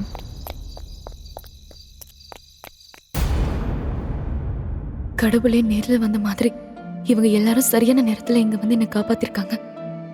இவங்க மட்டும் இப்ப வரலனா எனக்கு என்ன வேணாலும் நடந்திருக்கலாம். இன்னைக்கு மாதவனுக்கு கிடைச்ச தண்டனையில அவ இனி என் பக்கம் திரும்பி கூட பார்க்க மாட்டான். ஆனா ஏன் இந்த ஆள் முகத்தை மறைச்சிட்டு இருக்காரு? இருந்தாலும் இந்த ஆளை எங்கேயோ பார்த்த மாதிரி இருக்கே எனக்கு. ஞாபகம் வந்துருச்சு. ஒரு மாசம் முன்னாடி நான் ராகவுக்கு பயந்து ஹாஸ்பிட்டல்ல இருந்து தப்பிச்சு வரும்போது லிஃப்ட்ல ஒரு பேஷண்ட பார்த்தேன். அந்த ஆளோட கண்ணும் இவரோட கண்ணும் ஒரே மாதிரி இருக்கு. ஐயோ, அப்போ அந்த ஆள் தான் இவரா? அப்படின்னா அன்னைக்கு லிஃப்ட்ல இருக்கும்போது அவர் கையில இருந்து விழுந்த வாட்சை நான் தான் எடுத்துட்டு வந்துட்டேன்னு தெரிஞ்சுதான் இவர் இங்க வந்திருக்காரா? இப்போ நான் என்ன செய்வேன்? அந்த வாட்ச் வச்சுதான் எனக்கு சம்பளம் வர வரைக்கும் நான் என்னோட செலவுகளை செஞ்சிட்டு இருந்தேன். இப்போ இந்த ஆள் இந்த வாட்சை கேட்டா நான் என்ன செய்யறது? மித்ரா யோசனையில் இருக்கும்போதே வீல் சேரில் இருந்த அந்த ஆளின் முகத்தை மூடி இருந்த துணி நழுவி கீழே விழ இப்போது அவன் முகத்தை முழுவதுமாக மித்ராவினால் பார்க்க முடிந்தது. அதன் பிறகே அவளுக்கு தன் எண்ணம் தவறு என தோன்றியது. இவன் கண்ணும் அந்த ஆள் கண்ணும் ஒரே மாதிரி தான் இருக்கு. ஆனா அந்த ஆள் கண்ணுக்கு கீழே ஒரு மச்சம் இருந்தது. இவனுக்கு அது இல்ல. அதுவும் இல்லாம இவனை பார்த்தா அவ்வளோ பெரிய ஹாஸ்பிட்டல்ல ட்ரீட்மெண்ட் எடுக்கிற ஆள் மாதிரியும் இல்ல. நான் தான் ஏதோ தப்பா புரிஞ்சுக்கிட்டேன். அப்பாடா, இப்பதான் எனக்கு நிம்மதியா இருக்கு. மித்ராவின் எண்ண ஓட்டங்களை புரிந்து கொண்ட வீல்சேர் மனிதன் பேச ஆரம்பித்தான். என்ன யோசிக்கிற நீ?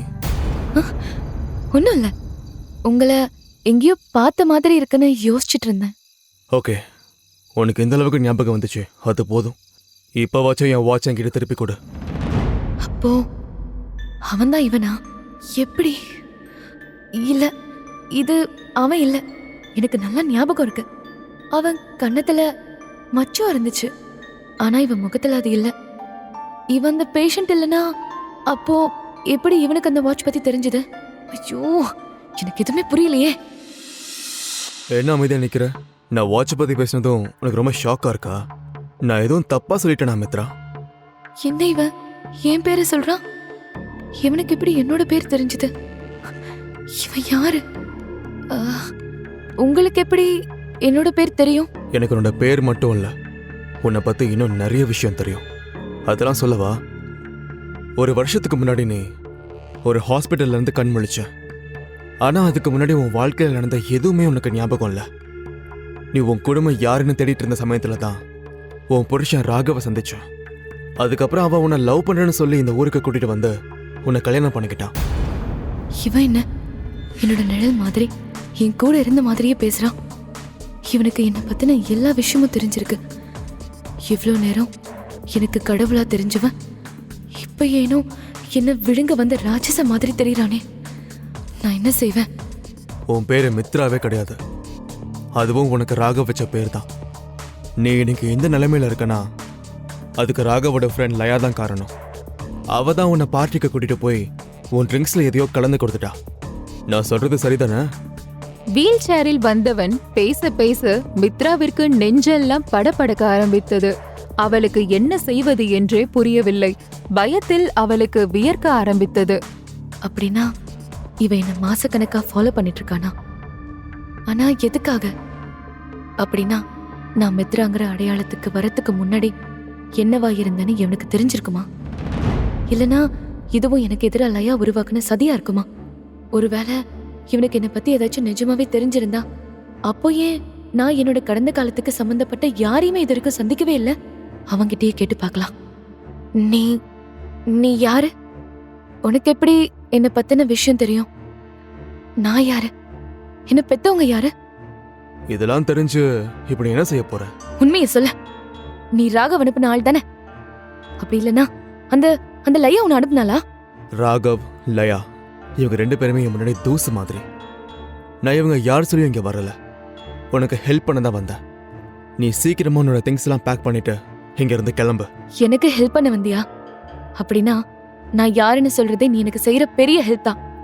சொல்லு, நான் யாருன்னு உனக்கு தெரியுமா? என்ன பெத்தவங்க யாரு? உன் கேள்விக்கு பதில் சொல்ற அளவுக்கு இப்ப எனக்கு டைம் இல்ல. நீ முதல்ல இங்க இருந்து கிளம்பு. முடியாது. நீ எனக்கு உண்மையாவே உதவி செய்யணும்னு நினைச்சா என் கேள்விக்கு பதில் சொன்னாலே போதும். ஆனா நீ அதை செய்யல. நான் எப்படி உன்னை நம்ப முடியும்? நான் எங்கேயும் வரமாட்டேன். நீ முடியாது நோன்னு எல்லாம் சொல்ற அளவுக்கு நான் உனக்கு ஆப்ஷன்ஸ் கொடுக்கல மித்ரா. நீ என் கூட வந்துதான் ஆகணும். இது ஏன் லைஃப்? இதுல நீ சொல்றத கேட்க வேண்டிய அவசியம் எனக்கு இல்ல. நான் சொல்றத நீ கேட்டுதான் ஆகணும் மித்ரா. அப்படி என் கூட நீ வர முடியாதுன்னு சொன்னா அப்ப நீ போலீஸ் கூட தான் போக வேண்டியது இருக்கும். போலீஸா? நான் எதுக்காக போலீஸ் கூட போகணும்? இப்பதானே உன் பக்கத்து வீட்டு ஆள நீ கத்தியால குத்துன. அதுக்கு உன் மேல கம்ப்ளைண்ட் கொடுத்தா உன்னை கண்டிப்பா போலீஸ் அரெஸ்ட் பண்ணுவாங்க தானே? ஆனா அவன் என்கிட்ட தப்பா நடந்துக்க ட்ரை பண்ணான். அது நான் தற்காப்புக்காக செஞ்ச விஷயம். அதுக்காக என்ன குற்றவாளின்னு சொல்ல முடியாது. உண்மைதான். ஆனா நீ தற்காப்புக்காக செய்யறதுனா நீ ஒரு முறை குத்தி இருந்தா சரி. ஆனா நாங்க உள்ள வந்த பிறகும் நீ 2வது முறை அவனை தாக்கி இருக்க. அது கொலை முயற்சி. அதுக்காக உன்னை அரெஸ்ட் பண்ணலாம். என்ன பேசுறீங்க நீங்க? நான் எப்போ அவனை 2வது முறை தாக்குனேன்? நீங்க தானே என மித்ரா பேசும்போதுதான் அவளுக்கு ஒரு விஷயம் புரிந்தது. மாதவன் இங்கே இருக்கும்போது இந்த புதியவனும் அவனது ஆட்களும் மட்டும்தான் உள்ளே வந்தனர். எனவே மித்ரா தான் மாதவனை கத்தியால் குத்தினாள் என்று சாட்சி சொன்னால் போலீஸ் அவர்கள் சொல்வதை தான் நம்புவார்கள். இனி மித்ராவுக்கு அவன் சொல்வதை கேட்டு நடப்பதை தவிர வேறு வழி இல்லை என்று புரிந்தது. சோ எல்லாம் புரிஞ்சதா? என் கூட வரியா இல்ல போலீஸ் கூட போறியா? Choice is yours. ப்ளீஸ், நான் சொல்றது கொஞ்சம் கேளுங்க. என்ன எங்க கூட்டிட்டு போறீங்க? நான் இப்ப கர்ப்பமா இருக்கேன். இந்த நிலைமையில நான் டிராவல் பண்ண கூடாது. இந்த கதைலாம் என்கிட்ட வேணாம். நான் கதை சொல்லல. ப்ளீஸ் என்ன நம்புங்க. நிஜமாவே நான் கர்ப்பமா இருக்கேன். சரி, நான் போலீஸ்க்கு ஃபோன் பண்றேன். சரி சரி, நான் வரேன். வந்து தொலைறேன். நீங்க எல்லாரும் கீழே போய் வெயிட் பண்ணுங்க. நான் ட்ரெஸ் மாத்தணும். என்ன பார்த்தா உனக்கு முட்டாள் மாதிரி தெரியுதா மித்ரா? இந்த மாதிரி தானே ஹாஸ்பிட்டல்ல இருந்து நீ ராகவை ஏமாத்திட்டு எஸ்கேப் ஆகி வந்த. ஆனா என்கிட்ட அந்த வேலையெல்லாம் நடக்காது. நீ அமைதியாகவும் பொருள் எல்லாத்தையும் எடுத்து வச்சுக்கிட்டு என் கூட கிளம்பு. எப்படியும் நம்ம ஏர்போர்ட்டுக்கு தானே போக போறோம், ஃபேஷன் ஷோக்கு போகல. ஸோ இந்த ட்ரெஸ்லேயே வரலாம். ஐயோ, ராகவும் லயாவும் என்ன தேடிட்டு இருக்காங்க. இப்போ நான் ஏர்போர்ட் போனா அவங்க என்ன கண்டுபிடிச்சிருவாங்க. நான் தான் சொன்னேனே மித்ரா, நீ அவங்கள நினைச்செல்லாம் கவலைப்பட வேண்டிய அவசியமே இல்லை. என் ஆளுங்க உன்னை சுத்தி உன் கூடவே இருப்பாங்க. ஸோ அவங்கள மீறி யாராலையும் உன்னை நெருங்க முடியாது. என்ன இப்போ எங்க கூட்டிட்டு போறீங்க? அதெல்லாம் நீ ஏர்போர்ட்டுக்கு போனா உனக்கே தெரிஞ்சிடும். இப்போதைக்கு நீ இங்கிருந்து ரொம்ப தூரமா போக போற. அதை மட்டும் தெரிஞ்சுக்கிட்டா போதும். இதற்கு மேல் அந்த வீல் சேரில் வந்தவனிடமிருந்து தனக்கு தேவையான எந்த பதிலும் வராது என்று புரிந்து கொண்டாள் மித்ரா. அதனால் அவள் அமைதியாக அவனுடன் ஏர்போர்ட் கிளம்பினாள்.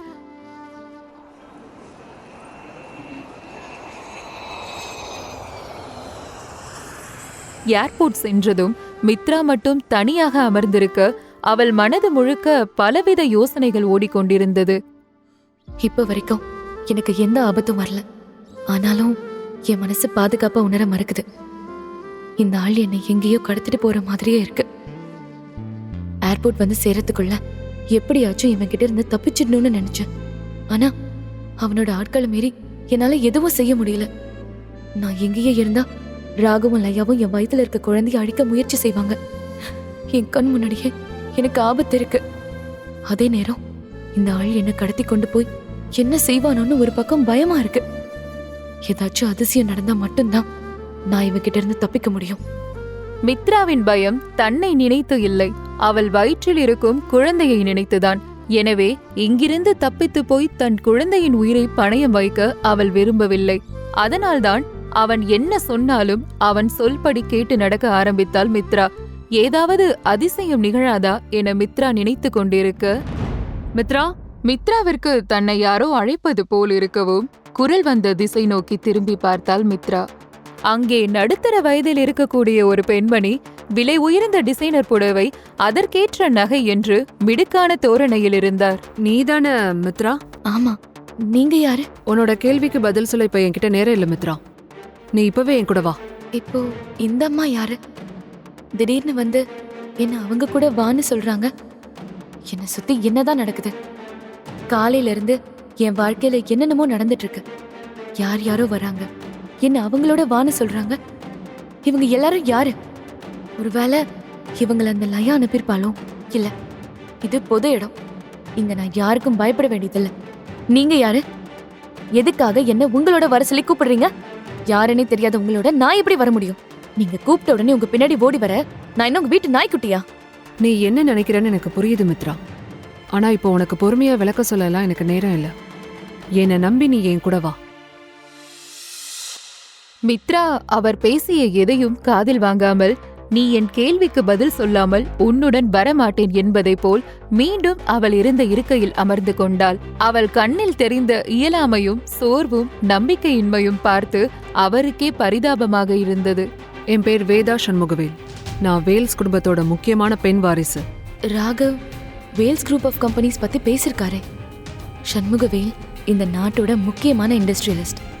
இவங்க குடும்பத்தோட தொழில் இந்த உலகம் முழுக்க பரவி இருக்கு. ஆனா அவ்வளோ பெரிய குடும்பத்தோட பொண்ணு எதுக்காக என்ன அவங்களோட கூட்டிட்டு போக பாக்குறாங்க? அவங்களே கேட்டுருவோம்.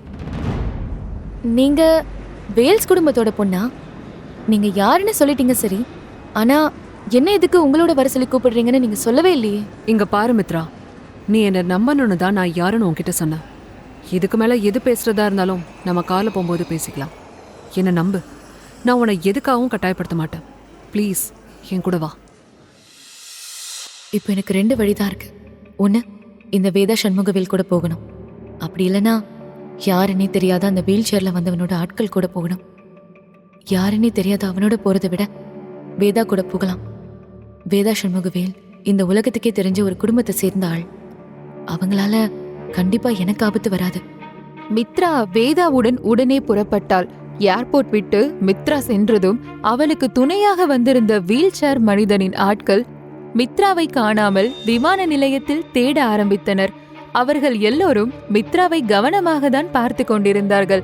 அப்படி இருந்தும் அவள் எப்படி திடீரென்று காணாமல் போனாள் என்று அவர்களுக்கு தெரியவில்லை. வேதா அந்த அளவிற்கு கவனமாக எல்லோர் கண்ணிலும் மண்ணை தூவிவிட்டு மித்ராவுடன் பேசி அவளை அழைத்து சென்றிருந்தார்.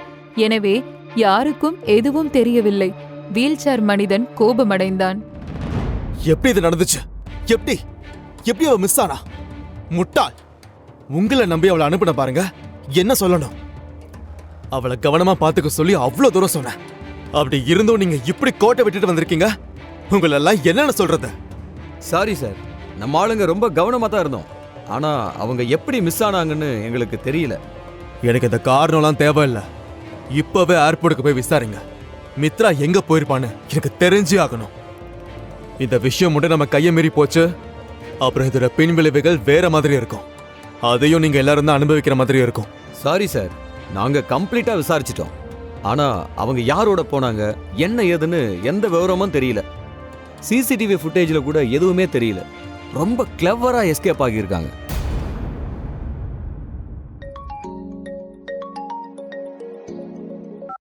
ஹலோ, என்னாச்சு? மித்ரா மிஸ் ஆகிட்டா போல. யார் பேசுறது? நான் யாருன்னு தெரிஞ்சு நீ என்ன செய்ய போற? உனக்கு மித்ரா கிடைச்சிடுவாளா என்ன? நீ யாருன்னு சொல்லலனா என்னால நீ யாருன்னு கண்டுபிடிக்க முடியாதா? ஆமா, நான் மித்ரா தான் தேடிட்டு இருக்கேன். ஆனா அவ காணாம போனதுக்கு நீ மட்டும் காரணம்னு தெரிஞ்சது அப்புறம் ஒரு 2 கையும் உனக்கு இருக்காது. எதுக்கு இவ்ளோ டென்ஷன் ஆகுற நீ? நான் உன்னோட சண்டை போட உனக்கு கால் பண்ணல, உனக்கு ஹெல்ப் பண்ண தான் கால் பண்ண. சரி, நான் சுத்தி வளைச்சி பேச விரும்பல, நேரடியா விஷயத்துக்கு வரேன். மித்ரா வேதா சண்முகவேல் கூட தான் இருக்கா. என்னது? மித்ரா வேதா சண்முகவேல் கூட இருக்காங்களா? எல்லாரும் வேதாவோட பேரை கேட்டதும் பயந்துட்டீங்களா? இது நல்ல விஷயம் தானே. இத சாக்கா வச்சு நாமளும் உங்களை சந்திக்க ஒரு வாய்ப்பு கிடைச்சிருக்கு. அதே நேரம் வேதாவுடன் சென்ற மித்ராவுக்கு தன்னை தேடி விமான நிலையத்தில் ஒரு கலவரமே நடந்திருக்கிறது என்று தெரியவில்லை. அவள் மனதுக்குள் தன்னையும் தன் குழந்தையையும் எண்ணி பலவித யோசனைகள் மட்டுமே ஓடிக்கொண்டிருந்தது. வேதாவுக்கும் மித்ராவின் மனதில் இருந்த கேள்வி புரியதான் செய்தது. வேதா மித்ராவிடம் பேசத் தொடங்கினாள். ஏர்போர்ட்ல வச்சு என்னால உன்கிட்ட எல்லா விஷயத்தையும் பேச முடியல மித்ரா. ஆனா இப்போ நான் உன்னோட கேள்விக்கெல்லாம் பதில் சொல்ல தயாரா இருக்கேன். நீ என்ன கேட்கணுமோ இப்ப கேட்கலாம். நாம இப்ப எங்க போறோம்? நீங்க எதுக்காக என்ன உங்களோட கூட்டிட்டு போறீங்க? எனக்கும் உங்களுக்கும் என்ன சம்பந்தம்? என் ஃபேமிலியில இருக்கிறவங்கள மீட் பண்ண போறோம் நம்ம. என்னது? வேல்ஸ் குடும்பத்துல இருக்கிறவங்கள சந்திக்க போறோமா? ஆனா ஏன் நான் எதுக்காக அவங்கள சந்திக்கணும்? ஏன்னா உன் வயித்துல வளர குழந்தை எங்க குடும்பத்தோட வாரிசு. என்னது? நீங்க என்ன சொல்றீங்க? என்கிட்ட விளையாடலையே. கண்டிப்பா இதுக்கு வாய்ப்பே இல்ல. நீங்க சொல்ற மாதிரி நடக்க வாய்ப்பே இல்ல. நீ என்னோட அண்ணன் பையன் ஆதர்ஷ் குழந்தைய தான் உன் வயித்துல சுமந்துட்டு இருக்க. அன்னைக்கு நைட் நீ பார்ட்டில மீட் பண்ணது ஆதர்ஷ தான். வேதா பார்ட்டி குறித்து இப்போது பேசும் வரையிலுமே மித்ரா அந்த பார்ட்டி குறித்து யோசித்ததே இல்லை. எனவே அவளுக்கு அதை குறித்து எதுவும் ஞாபகமும் இல்லை. ஆனால் இப்போது அவளுக்கு அந்த பார்ட்டியில் இருந்த ஒருவனின் முகம் மெலிதாக நினைவுக்கு வந்தது. அதை பற்றி யோசிக்க ஆரம்பித்தாள். அன்னைக்கு பார்ட்டியில லயா என்னோட ஜூஸ்ல போதை மருந்து கலந்து கொடுத்துட்டான். அது குடிச்சதும் என்னையே என்னால கண்ட்ரோல் பண்ண முடியல. நான் என்னோட கட்டுப்பாட்டை மீறி இந்த பக்கமும் அந்த பக்கமும் சாய ஆரம்பிச்சேன். லயா அங்கதான் இருந்தா. ஆனா அவதான் எனக்கு போதை மருந்து கலந்து கொடுத்ததுனால அவ எனக்கு உதவி செய்யல. பார்ட்டியில நான் எல்லா பக்கமும் போதையில தடுமாறி நடக்கிறத பார்த்த ஒருத்தன் எனக்கு ஹெல்ப் பண்ண வந்தான். அவனோட ப்ளூ ஐஸ், ஃபிட்டான பாடின்னு பார்க்கவே ஆள் ரொம்ப அழகா இருந்தான். இப்ப கூட என் மனசுல அவனோட உருவம் பதிஞ்சிருக்கு. அன்னைக்கு நான் அவனை ராகவ்னு தான் நினைச்சேன். மித்ரா அன்று பார்ட்டியில் நடந்தவற்றை மீண்டும் தனது மனதில் ஓட்டி பார்க்க துவங்கினாள். ராகவ், நீங்க வந்துட்டீங்களா ராகவ்? நீங்க இல்லாம என்னால தனியா இருக்க முடியல ராகவ். நான் உங்களை எவ்வளவு மிஸ் பண்றேன்னு தெரியுமா? Hi, you have mistaken me. நான் ராகவ் இல்லை. போய் சொல்லாதீங்க ராகவ், நீங்க ராகவ் தான். நீ இப்போ சுய நினைவில் இல்லை, பார்க்க குடும்ப பொண்ணு மாதிரி இருந்துக்கிட்டு இவ்வளோ சரக்கு அடிச்சிருக்க நீ. சரி வா, நான் உன்னை உன் ஃப்ரெண்டு கிட்ட விட்டுடுறேன். ஆனால் மித்ரா அவன் கையை விடவே இல்லை. மித்ரா இன்னும் கொஞ்சம் யோசனை செய்து பழைய விஷயங்களை நினைவுபடுத்த பார்த்தாள். ஆனால் யோசிக்க யோசிக்க அவளுக்கு தலைவலிதான் வந்தது. அடுத்து நடந்த எதுவும் அவளுக்கு சுத்தமாக நினைவுக்கு வரவில்லை. ஆனால் கண்டிப்பாக ஆதர்ஷ் தன்னை லயாவிடம் விடவில்லை என்று மட்டும் அவளுக்கு தெளிவாக புரிந்தது. ஏனெனில் தன்னை அவன் லயாவிடம் விட்டு சென்றிருந்தால் அவனது பிள்ளை எப்படி என் வயிற்றில் வளர முடியும்? உங்களுக்கு எப்படி இந்த விஷயம் தெரியும்? ஆதர்ஷ் உங்ககிட்ட இத பத்தி சொன்னாரா? நான் வேதா சண்முகவேல். எனக்கு யாரும் எந்த ஒரு விஷயத்தையும் சொல்ல வேண்டியதில்ல. எனக்கு ஒரு விஷயம் தெரியணும்னு நான் நினைச்சா அது எப்படிப்பட்ட விஷயமா இருந்தாலும் அதை தெரிஞ்சுக்க கூடிய சக்தியும் பலமும் என்கிட்ட இருக்கு. ப்ளீஸ், அன்னைக்கு நைட் என்ன நடந்துச்சு? நீங்களாவது உண்மை என்னன்னு எனக்கு சொல்லுங்க. உண்மை என்னன்னு தெரியாம என் மனசு ரொம்பவே பாரமா இருக்கு. இந்தா மித்ரா, இதுல இருக்கிற போட்டோஸை பாரு. இத பார்த்தா உனக்கே எல்லாம் புரியும். வேதா அவளது போனை கொடுத்து அதில் இருக்கும் போட்டோஸ்களை மித்ராவை பார்க்க சொன்னாள். தயக்கத்துடன் அதை வாங்கி பார்த்த மித்ராவுக்கு அதிர்ச்சியாக இருந்தது. என்ன என்ன இது? நான் லயாவும் என் கூட தான் இருக்கா? அப்புறம் எப்படி? அன்னைக்கு நைட் அந்த பார்ட்டிக்கு வந்த பொண்ணுங்களையே நீதான் மித்ரா ரொம்ப அழகா இருந்த. அந்த பார்ட்டிக்கு வந்த எல்லா ஆண்களோட பார்வையும் உன் மேல மட்டும்தான் இருந்துச்சு.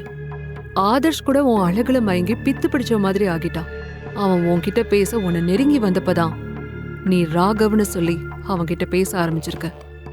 நீ ராகவ்னு பேரை சொன்னதும் ஆதர்ஷ் உன்னை விட்டு விலகி போக நினைச்சிட்டான். ஆனா கொஞ்ச நேரத்திலேயே லயா அவன்கிட்ட ராகவ் உன்னோட எக்ஸ் ஹஸ்பண்ட், உனக்கும் அவனுக்கும் டிவோர்ஸ் ஆகிடுச்சுன்னு சொல்லியிருக்கான். அவ அப்படி சொன்ன பிறகுதான் உன் வாழ்க்கையில யாரும் இல்லைன்னு நினைச்சு ஆதர்ஷ் உன்கிட்ட நெருங்கி வந்து பேசியிருக்கான். ஆனா அதுக்கப்புறம் நடந்ததெல்லாம் லயாவோட பிளான் தான். நீயும் ஆதர்ஷும் குடிச்ச ட்ரிங்க்ஸ்ல அவ போதை மருந்து கலந்து கொடுத்து நீங்க சுயநினைவை இழந்ததும் அவ உங்க 2 பேரையும் அந்த ஹோட்டல் ரூம்க்கு அனுப்பி வச்சிருக்கா. நான் என் வாழ்க்கையில செஞ்ச மிகப்பெரிய தப்புனா அது அந்த லயாவை நம்பினதாதான் இருக்கும். ராகவோட எனக்கு கல்யாணம் ஆன பிறகு நான் பேசின ஒரே ஆள் லயா மட்டும்தான். அதுவும் அவ ராகவோட பெஸ்ட் ஃப்ரெண்ட் அப்படிங்கறதால மட்டும்தான். அன்னைக்கு நைட்டு கூட நான் பார்ட்டிக்கு போற ஐடியாலே இல்லை. ஆனா அவ தான் என்ன ஃபோர்ஸ் பண்ணி அவளுக்கு துணையா வர சொல்லி கூப்பிட்டா. ஆனா இப்ப யோசிச்சா இதெல்லாம் அவ என்ன பிரச்சனையில மாட்டி விட பக்காவா போட்ட பிளான்னு நல்லாவே தெரியுது. அன்னைக்கே நான் அவ கூப்பிட்டதுக்கு வர முடியாதுன்னு சொல்லியிருந்தா என் வாழ்க்கை வேற மாதிரி இருந்திருக்கும்ல. நீ என்ன யோசிக்கிறேன்னு எனக்கு புரியுது மித்ரா. ஆனா நடந்ததை பத்தி யோசிச்சு இப்போ எந்த பயனும் இல்ல. அடுத்து என்ன செய்யணும்னு யோசி. இதுல நான் யோசிக்க என்ன இருக்கு?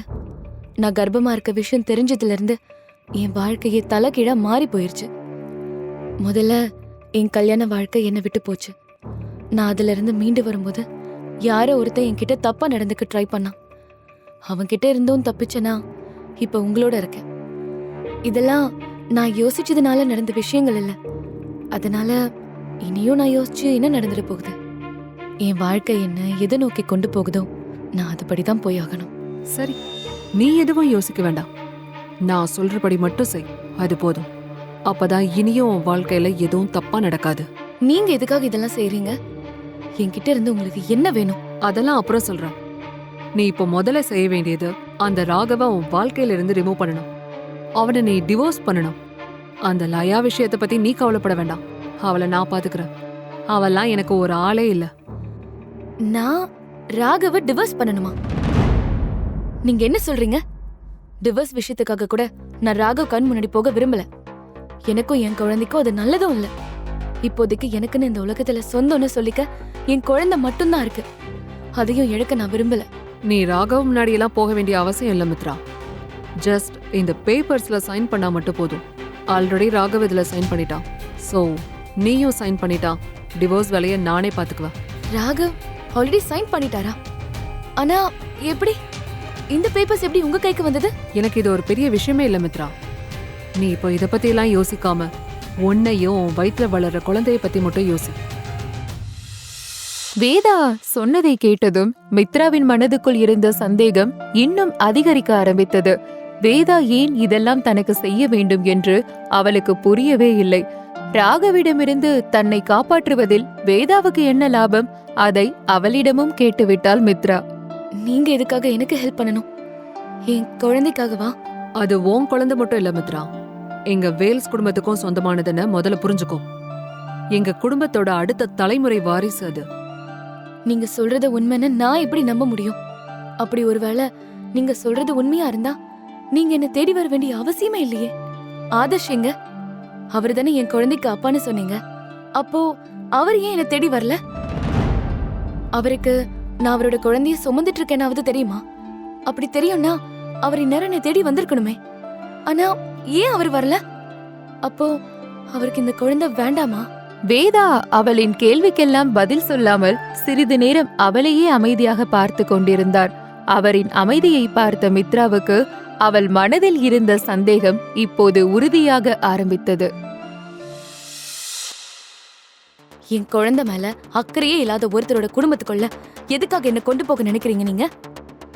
நீங்க அவரை வச்சு என் வாழ்க்கையே தலைகீழா மாத்த நினைக்கிறீங்க. இல்ல மித்ரா, நீ நினைக்கிற மாதிரி எல்லாம் எதுவும் இல்ல. நான் நினைக்கிற மாதிரி இல்லனா அப்போ வேற எப்படி? முதல்ல நீங்க எதுவா இருந்தாலும் ஆதர்ஷ் என்கிட்ட பேச சொல்லுங்க. ஆதர்ஷ் இப்போ இந்த உலகத்திலேயே இல்ல மித்ரா. நான் எப்படி அவனை உன்னோட பேச சொல்ல முடியும்? வாட்? என் குழந்தையோட அப்பாவே இப்ப உயிரோட இல்ல. அப்படி இருக்கும்போது வேதா எதுக்காக என்ன அவங்க வீட்டுக்கு கூட்டிட்டு போக நினைக்கணும்? இவங்களுக்கு என்கிட்ட இருந்து என்னதான் வேணும்? மித்ராவின் வாழ்க்கையில் விதியின் விளையாட்டு அதிகமாகவே இருந்தது. அவளுக்கு புது உறவுகள் கிடைத்த அதே நேரம் அவளுக்கு நிறைய அதிர்ச்சிகளும் சேர்ந்தே கிடைத்தது. ஏற்கனவே அவள் வாழ்க்கையில் நிறைய கேள்விகளை எதிர்கொள்ள வேண்டியிருக்கிறது. இப்போதுதான் அதில் ஒரு கேள்விக்கு விடை கிடைத்தது. ஆனால் அதில் அவளால் நிம்மதி அடைய முடியவில்லை. வேதா இப்படி ஒரு அதிர்ச்சி கொடுப்பார் என்று அவள் நினைக்கவில்லை. வேதா சோகமாக பேச ஆரம்பித்தார். உன்னோட நிலைமை என்னன்னு எனக்கு புரியுது மித்ரா. ஆதர்ஷ் இப்போ உயிரோட இல்லைங்கிற விஷயம் உனக்கு ரொம்பவே அதிர்ச்சியா தான் இருக்கும். கொஞ்ச நாளைக்கு முன்னாடி ஆதர்ஷ்க்கு உடம்பு சரியில்லைன்னு நாங்க அவனை சிட்டி ஹாஸ்பிட்டல் அட்மிட் பண்ணியிருந்தோம். டாக்டர்ஸ் அவன் உயிரை காப்பாற்ற ரொம்பவே ட்ரை பண்ணாங்க. ஆனா என்ன முயற்சி செஞ்சோம், அவன் உயிரை காப்பாற்ற முடியல. சிட்டி ஹாஸ்பிட்டலா? அதே ஹாஸ்பிட்டல் இருந்து தான் நானும் ராகவ் வீட்ல இருந்து துரத்தப்பட்ட அன்னைக்கு அட்மிட் ஆயிருந்தேன். அன்னைக்கு நான் அந்த ஹாஸ்பிட்டல் இருந்து தப்பிச்சு வெளியே வந்தப்போ லிஃப்ட்ல நான் பார்த்த ஆள் அந்த பேஷண்ட் ஆதர்ஷ் தானா? ஆமா, அது ஆதர்ஷ் தான். அந்த பேஷண்ட் கூட லிஃப்ட்ல இருந்த அந்த லேடி இந்த வேதா தான். அப்படின்னா அந்த வீல் சேர்ல வந்த ஆள் யாரு? நான் ஆதர்ஷ் கையில இருந்த வாட்ச் தானே எடுத்துட்டு போனேன். ஆனா அந்த வீல் சேர்ல வந்தவன் அது அவனோட வாட்ச்னு சொன்னானே, அதுக்கு என்ன அர்த்தம்? இவங்க கிட்ட கேட்டுருவோம். எனக்கு ஒரு சந்தேகம். ஆதர்ஷ் சாகிறதுக்கு முன்னாடி நான் அவரோட குழந்தைய சுமந்துட்டு இருக்க விஷயம் அவருக்கு தெரியுமா? மேபி. ஆனா அவன் இந்த விஷயத்தை பத்தியெல்லாம் பேசினதே இல்லை. நானும் அவன்கிட்ட இதை பத்தி கேட்கல. இன்ஃபேக்ட் சில மாசமாவே ஆதர்ஷ் உடம்பு முடியாம ரொம்பவே கஷ்டப்பட்டான். அவனோட உடல் நாளுக்கு நாள் மோசமாகிட்டே இருந்துச்சு. நைட் பகல்ல அவன் உயிருக்கு போராடிட்டு இருந்த நேரத்துல இதை பத்திலாம் பேச அவனுக்கு எப்படி ஞாபகம் இருக்கும் மித்ரா? ஆதர்ஷ் இந்த குழந்தைய பத்தி எதுவும் சொல்லலன்னா நீங்க எந்த உரிமையில என்ன உங்க வீட்டுக்கு அழைச்சிட்டு போக நினைக்கிறீங்க? ஆதர்ஷோட அப்பா அம்மா தான் என்ன அழைச்சிட்டு வர சொன்னாங்களா? போதும் மித்ரா, இதுக்கு மேல நீ எந்த ஒரு கேள்வியும் கேட்க வேண்டியதில்ல. இனி நான் சொல்ற மாதிரி நீ கேட்டு நடந்துக்கிட்டா போதும். அப்பதான் உன்னோட அடுத்த கேள்விகளுக்கு உனக்கு பதில் கிடைக்கும். இல்ல, உங்களுக்கு என்ன வேணும்? முதல்ல நீ இந்த டிவோர்ஸ் பேப்பர்ல சைன் பண்ணு. அப்படி இல்லைன்னா நாளைக்கே ராகவ் வந்து எங்க வீட்டோட வாரிசுக்கு லீகல் பிரச்சனை பண்ண வாய்ப்பு இருக்கு. எனக்கு அந்த மாதிரி எந்த ப்ராப்ளம்ஸ் வரதுல விருப்பம் இல்ல. இல்ல, நான் இதுல சைன் பண்ண மாட்டேன். உங்களுக்கு என்னோட வயித்துல வளர குழந்தை மட்டும்தான் நோக்கமா இருக்கு. என் குழந்தை உங்களுக்கு கிடைச்சிட்டா அப்புறம் ஏன் நிலைமை என்ன? எனக்குன்னு இருக்கிறது என் குழந்தை மட்டும்தான். அதனால நான் இதை யாருக்கும் விட்டு கொடுக்க தயாரா இல்ல. உன்னை யாரும் உன் குழந்தைய விட்டு கொடுக்க சொன்னது மித்ரா? நீ மட்டும் நான் சொல்றத கேட்டு நடந்துக்கிட்டா குழந்தை பிறந்த பிறகும் நீ எந்த ஒரு கஷ்டமும் இல்லாம வாழலாம். நான் உன்னை ரொம்ப நல்லா பாத்துப்பேன். உனக்கு தேவையான எல்லாத்தையும் நான் உனக்கு செஞ்சு கொடுப்பேன். உனக்கு என்ன வேணும்னாலும் அதை நான் செஞ்சு தரேன். எனக்கு என்ன வேணாலும் செஞ்சு தருவேன்னு சொல்றீங்களே, அதுக்கு என்ன அர்த்தம்? நீ என்ன வேணும்னாலும் அர்த்தமா எடுத்துக்கலாம் மித்ரா. உதாரணத்துக்கு சொல்லணும்னா, நீ உன்னோட மெமரி லாஸ் பிரச்சனைனால மறந்து போன உன் குடும்பத்தை தேட முயற்சி பண்றேன்னு எனக்கு நல்லாவே தெரியும் மித்ரா. ராகவ் உனக்கு உதவி செய்வான்னு நினைச்சேன், ஆனா அது நடக்கல. உனக்கு உன் குடும்பத்தை பத்தி எதுவும் தெரியாததையே அவன் தனக்கு சாதகமா பயன்படுத்திக்கிட்டான். ஆனா நான் அப்படி பண்ண மாட்டேன். நான் உன் குடும்பத்தை கண்டுபிடிக்க உனக்கு ஹெல்ப் பண்றேன். அதுவும் இல்லாம என்ன தவிர வேற யாராலையும் உனக்கு இந்த விஷயத்துல ஹெல்ப் பண்ண முடியாதுன்னு உனக்கே நல்லா தெரியும். தன்னுடைய குடும்பத்தினரை எப்படியாவது கண்டுபிடித்து விட வேண்டும் என்று அவளுக்கு இருந்த ஆசை இப்போது அவள் மனதை ஆட்டம் காண செய்தது. அவள் குடும்பத்தை கண்டுபிடித்து தருவதோடு அவளது குடும்பம் அவளுக்கு கிடைக்கும் வரை வேதா அவளை தன் பொறுப்பில் வைத்து பார்த்து கொள்வதாகவும் அவளது குழந்தையை என்றும் அவளிடமிருந்து பிரிக்க மாட்டோம் என்றும் வாக்கு கொடுத்தார். எனவே மித்ராவுக்கு இப்போது அவர் சொல்வதை ஏற்றுக்கொள்வதில் எந்த ஒரு தயக்கமும் இல்லை. தகப்பன் பெயர் தெரியாமல் ஒரு குழந்தை இந்த உலகத்தில் வளர்ந்தால் அது எவ்வளவு கஷ்டப்பட வேண்டியிருக்கும் என்று மித்ராவுக்கு புரிந்தது. எனவே தந்தை இல்லை என்றாலும் அவனது குடும்பத்தின் ஆதரவாவது தன் குழந்தைக்கு இருக்கும் என்று எண்ணி மித்ரா வேதா சொன்னதற்கு ஒப்புக்கொண்டு வேதா கொடுத்த விவாகரத்து பத்திரத்தில் கையெழுத்து போட்டாள். சிறிது நேரம் அமைதியான பயணத்திற்கு பிறகு கார் ஒரு பெரிய 5 ஸ்டார் ஹோட்டல் முன்பாக போய் நின்றது.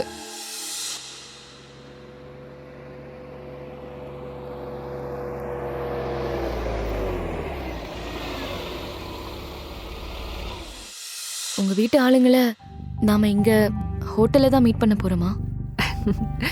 இல்ல, நீ ஃப்ரெஷ் ஆகுறதுக்காக நான் உன்னை இங்க கூட்டிட்டு வந்தேன். நீ இப்போ வேல்ஸ் ஃபேமிலி ஆட்களை சந்திக்க போற மித்ரா. சோ உன்னோட அப்பியரன்ஸ் அதுக்கேத்த மாதிரி இருக்கணும். நீ உள்ள போனதும் மேனேஜர் உன்னை உனக்கான ரூமுக்கு கூட்டிட்டு போவாரு. அங்க உனக்கு தேவையான திங்ஸ் எல்லாமே இருக்கும். சீக்கிரம் ரெடி ஆயிடு. நான் கொஞ்ச நேரத்துல உன்னை மீட் பண்றேன். மித்ராவுக்காக ஒதுக்கப்பட்ட அறைக்கு அவளை அந்த ஹோட்டலின் மேனேஜர் அழைத்து சென்றார். அங்கே அவளுக்கு தேவையான உடை, நகை என அனைத்தும் தயாராக இருந்தது. ஸ்கை ப்ளூ நிற டிசைனர் புடவை இருக்க அதை எடுத்து அணிந்து கொண்ட மித்ராவுக்கு அந்த புடவை ரொம்பவே பொருந்தி போக ஒரு தேவதை போல் இருந்தாள் அவள். அவளின் உடல் வளைவுகள் அந்த புடவையில் நளினமாக வெளிப்பட்டது. மித்ரா தயாராகி வெளியே வந்ததும் அவளை பார்த்த வேதாவின் கண்கள் ஆச்சரியத்தில் விரிய ஆரம்பித்தது. பின்னர் வேதா சென்று காரில் ஏற ஹோட்டல் மேனேஜர் தன்னிச்சையாக மறுபக்கம் சென்று மித்ரா காரில் ஏற அவளுக்காக கதவை திறந்து விட்டார். மித்ராவின் அழகை கண்ட வேதாவுக்கு ஆதர்ஷ் ஏன் ஒரே பார்வையில் மித்ராவிடம் விழுந்து விட்டான் என்று புரிய ஆரம்பித்தது. நீ ரொம்ப அழகா இருக்க மித்ரா. அழகுல நீ எங்க குடும்பத்துக்கு ரொம்ப பொருத்தமான பொண்ணாவும் இருக்க. ஆனா உன்னோட அப்பியரன்ஸ் மட்டும் இல்ல, உன்னோட பிஹேவியரும் பார்த்தாதான் நீ எங்க ஃபேமிலி லைஃப் ஸ்டைலுக்கு பொருந்தி போவியா இல்லையான்னு தெரியும். மித்ரா அதற்கு, என்னால முடிஞ்ச அளவுக்கு நான் உங்க குடும்பத்தோட பொருந்தி போக ட்ரை பண்றேன். அதெல்லாம் இருக்கட்டும், நீங்க இப்போ என்னன்னு சொல்லி உங்க ஃபேமிலி முன்னாடி அறிமுகம் செஞ்சு வைப்பீங்க? ஆதர்ஷும் இப்போ உயிரோட இல்ல. சோ என்னால அவரோட மனைவிங்கிற ஸ்தானத்துல உங்க வீட்டுக்குள்ள வர முடியாது. நீ எங்க குடும்பத்துக்கு அடுத்த தலைமுறை வாரிசு கொண்டு வர போற. அதுக்காக நீ ஆதர்ஷ் மனைவியா இருக்கணும்னு அவசியம் இல்ல. நீ அவனோட கேர்ள் ஃப்ரெண்ட், பார்ட்னர், அப்படி இல்லைன்னா கம்பெனியன்னு என்ன வேணா சொல்லிக்கலாம். அது ஒரு பெரிய விஷயமே இல்ல. உன் வயித்துல வளர குழந்தை எங்க குடும்பத்துக்கு ரொம்பவே முக்கியம். எங்க குடும்பத்தோட பிசினஸ் ஒர்த் பல லட்சம் கோடி. நாளைக்கு உன் வயித்துல வளர குழந்தைதான் அடுத்த தலைமுறையோட முதல் வாரிசா இருக்க போற காரணத்தினால உன் குழந்தைதான் இந்த வேல்ஸ் பேரரச கட்டி ஆழ்வா. அந்த குழந்தை பிறக்கிறதுக்கு முன்னாடியே அதோட தலையெழுத்து தங்கத்தினால எழுதப்பட்டிருக்கு. இவங்க பேசுறதெல்லாம் கேட்க நல்லா தான் இருக்கு. ஆனா இவங்க சொல்றத அப்படியே நம்புற அளவுக்கு நான் ஒன்றும் முட்டாள் இல்லை. என்ன யோசிக்கிற மித்ரா? ஒன்றும் இல்லை, எல்லாம் சரிதான். ஆனா நீங்க எதுக்காக என்னோட குழந்தைக்காக இதெல்லாம் செய்றீங்க? இன்ஃபேக்ட் உங்க குடும்பத்துல இருக்க ஆட்கள் எண்ணிக்கை அதிகமாக அதிகமாக உங்க ஷேர் அளவு குறையும். அப்படி இருக்கும்போது நீங்க எதுக்காக என்னோட குழந்தைக்காக இதெல்லாம் செய்யணும்? Very good question Mithra. ஆனா இவ்ளோ சீக்கிரம் நீ இப்படி ஒரு ஸ்மார்ட்டான கேள்வி கேட்பேன்னு நான் எதிர்பார்க்கவே இல்லை. சரி, நீயே இந்த விஷயத்தை பத்தி பேச ஆரம்பிச்சதுனால உனக்கு நான் எங்க குடும்பத்தை பத்தின முழு கதையும் சொல்றேன். உனக்கும் இதெல்லாம் தெரிஞ்சிருக்க வேண்டியது அவசியம். எங்க குடும்பத்துல நாங்க அண்ணன் தங்கச்சின்னு மொத்தம் 4 பேர். என்னோட 3 அண்ணனுங்க சக்திவேல், வெற்றிவேல், வீரவேல். அவங்களுக்கு அடுத்தது நான், வேதவள்ளி. எனக்கு 2 பசங்க இருக்காங்க. வீரவேல் அண்ணனுக்கு 2 பசங்க, வெற்றிவேல் அண்ணனுக்கு ஒரு பையன், அவன்தான் ஆதர்ஷ். எங்க பெரிய அண்ணன் சக்திவேலுக்கும் ஒரு பையன் இருக்கான். ஆனா இத்தனை பேர் இருந்தும் எங்களுக்கு ஆதர்ஷ் குழந்தை பத்தின தகவல் மட்டும்தான் தெரிய வந்திருக்கு. அதாவது இப்போ எங்க குடும்பத்தோட அடுத்த தலைமுறையே உன்னோட இந்த குழந்தைய சார்ந்துதா இருக்கு. வேதாவின் பேச்சில் ஏதோ மறைமுகமான அர்த்தம் இருப்பதைப் போல உணர்ந்தாள் மித்ரா. ஏனோ மித்ராவுக்குள் அது ஒரு வித்தியாசமான உணர்வை உண்டாக்கியது. நீங்க என்ன சொல்ல வரீங்கன்னு எனக்கு புரியல. ஆதர்ஷ் குழந்தை பத்தி மட்டும்தான் உங்களுக்கு தெரிய வந்திருக்குன்னா அதுக்கு என்ன அர்த்தம்? எங்க ஃபேமிலி எந்த அளவுக்கு பிசினஸ்ல ஊரறிஞ்ச ஒரு குடும்பமா இருக்கோ அதே அளவுக்கு இல்லீகல் அஃபேர் வச்சுக்கிறதுலயும் பேர் போனவங்க. சில வருஷம் முன்னாடி வரைக்கும் எங்க குடும்பத்தோட மூத்த வாரிசா ஆதர்ஷ் தான் இருந்தான். ஆனா திடீர்னு ஒரு நாள் எங்க பெரிய நான் சக்திவேலுவோட பையன்னு சொல்லி விஷால்னு ஒருத்தன் இப்ப எங்க குடும்பத்துக்குள்ள வந்திருக்கான். வேதா பேசிக் கொண்டிருக்கும் போதே அவர்களின் கார் வேல்ஸ் குடும்பத்திற்கு சொந்தமான பங்களாவிற்குள் நுழைந்தது. அதே நேரம் அந்த குடும்பத்தின் ரகசியம் மெல்ல மெல்ல மித்ராவுக்கு தெரிய ஆரம்பிக்க இனி அவள் இதிலிருந்து பின்வாங்க வழி இல்லாத நிலையில் மாட்டிக்கொண்டாள்.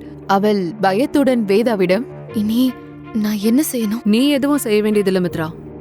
நீ உன்னையும் உன் குழந்தையையும் நல்லபடியா பாத்துக்கோ. அதோட இன்னொரு விஷயம், நான் தான் உன்னை இந்த குடும்பத்துக்குள்ள கூட்டிட்டு வந்தேங்கிற விஷயத்தையும் எப்பவும் ஞாபகம் வச்சுக்கோ. ஃபியூச்சர்ல ஷேர்ஸ் பத்தின பிரச்சனை வரும்போது நீயும் உன் குழந்தையும் எனக்கு சப்போர்ட் பண்ணா போதும். பணம் என்று வரும்போது, அதிலும் அது கோடிகளில் என்று வரும்போது யாராக இருந்தாலும் மனது ஆட்டம் காண ஆரம்பிக்கும். ஆனால் இப்போதும் மித்ரா தன்னுடைய குழந்தையும் தானும் எந்த ஒரு பிரச்சனையும் இல்லாமல் நிம்மதியாக பாதுகாப்பான ஒரு இடத்தில் இருந்தால் போதும் என்று யோசித்தாலே தவிர வேறு எதை பற்றியும் அவள் யோசிக்கவில்லை. எனவே வேதா சொன்னதை கேட்டு சரி என்று தலையசைத்தாள். வேல்ஸ் குடும்பத்திற்கு சொந்தமான பங்களா ஒரு மாளிகை போல இருந்தது.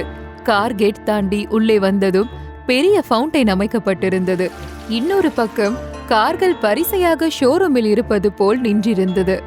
வேலையாட்கள் எவ்வளவு பேர் இருக்கிறார்கள் என்று கணக்கில்லாமல் பலர் வேலை செய்து கொண்டிருந்தனர். இதெல்லாம் பார்த்து மித்ரா பிரமிப்பில் இருந்தாள்.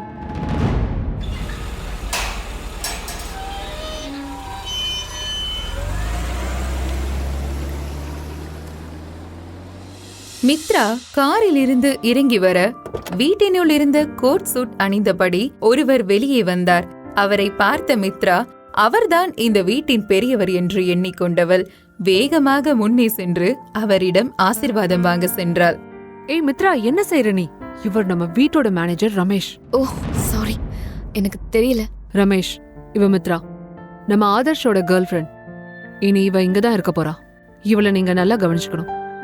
நம்ம குடும்பத்தோட வாரிசு மித்ரா வயித்துல வளருது. அப்படியே மேடம், நீங்க எதுக்கும் கவலைப்படாதீங்க. நான் என்ன செய்யணும்னு மட்டும் எனக்கு ஆர்டர் கொடுங்க, மத்த விஷயங்களை நான் பாத்துக்கிறேன்.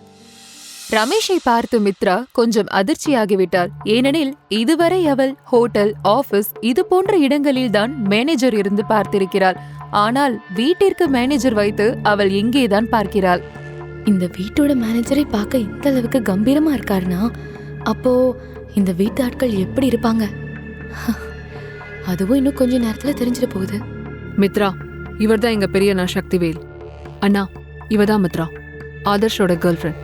மித்ரா யோசித்துக் கொண்டிருந்த போதே அவளை உள்ளே வரச் சொல்லி சைகை செய்த வேதா இருவரையும் ஒருவருக்கொருவர் அறிமுகம் செய்து வைத்தார். சக்திவேல் அவரின் இருக்கையில் அமர்ந்திருக்க அவரை பார்த்த மித்ராவுக்கு பயம் உண்டாகியது. அதில் அவளுக்கு தலை சுற்ற ஆரம்பிக்க நிலை தடுமாறி கீழே விழ போனாள் அவள். வேதா உடனேயே அவளை தாங்கி பிடித்துக் கொண்டார். என்னாச்சு மித்ரா? நீ என்ன இவ்ளோ பலவீனமா இருக்க? இனி நீ உன் ஹெல்த் விஷயத்துல இன்னும் கொஞ்சம் கவனமா இருக்கணும். இல்ல, அதெல்லாம் ஒண்ணும் இல்ல. லேசா தலை சுத்துச்சு, மத்தபடி ஒண்ணும் இல்ல. வேதாவின் அண்ணன் சக்திவேல் சமூகத்தில் மிகப்பெரிய அந்தஸ்தில் இருக்கும் பெரிய மனிதர். எனவே அவரை பார்த்த பதட்டத்தில் அவளுக்கு மயக்கம் வந்திருக்கும் என்று எண்ணினார் வேதா. ஆனால் உண்மை அதில்லை. உண்மை என்னவென்றால் சக்திவேலுவின் தோற்றம் எல்லோரையும் பயமுறுத்தும் விதத்தில்தான் இருக்கும். அவர் பார்க்க கருமை நிறத்தில், ஒல்லியான தேகம், பெரிய சிவந்த கண்கள் என்று யாரையும் எளிதில் பயமுறுத்தக்கூடிய தோற்றத்தில் இருந்தார். மித்ராவும் அவரை பார்த்து பயந்து விட்டதாக சொல்லி அவரை சங்கடப்படுத்த விரும்பாமல் அமைதியாக முன்னே சென்று அவர் காலில் விழுந்து ஆசிர்வாதம் வாங்கிவிட்டு வந்து வேதாவின் அருகே நின்று கொண்டாள். சோ நீதான் மித்ரா இல்லையா? வேதா உன்னை பத்தி நிறைய சொல்லியிருக்கா. ஒரு வழியா இன்னைக்கு உன்னை நான் நேர்லயும் பார்த்துட்டேன். இப்போ உனக்கு உடம்புக்கு எப்படி இருக்குமா? செக்கப் எல்லாம் கவனமா போறியா? ஆமா, நல்லா இருக்கேன். போன வாரம்தான் செக்கப் போயிட்டு வந்தேன். டாக்டர் செக் பண்ணி பார்த்துட்டு எல்லாம் நல்லபடியா இருக்கிறதா சொன்னாங்க. ரொம்ப நல்லது. இன்னிலிருந்து நீ எதை நினைச்சோ கவலைப்படக்கூடாது. நாங்க எல்லாரும் இருக்கோம் உனக்கு. வேதா உன்னை நம்ம டாக்டர் கிட்ட கூட்டிட்டு போவா. இனி அவங்க உன்னை கவனமா பார்த்துக்குவாங்க. எங்களால உன் குழந்தைக்கு அப்பாவை தவிர மற்ற எல்லாத்தையும் கொடுக்க முடியும். ஓ குழந்தைக்கு அப்பா இல்லைங்கிற எண்ணமே வராத அளவுக்கு நாங்க எங்க குடும்ப வாரிசுக்கு ஒரு நல்ல வாழ்க்கையை கொடுப்போம்.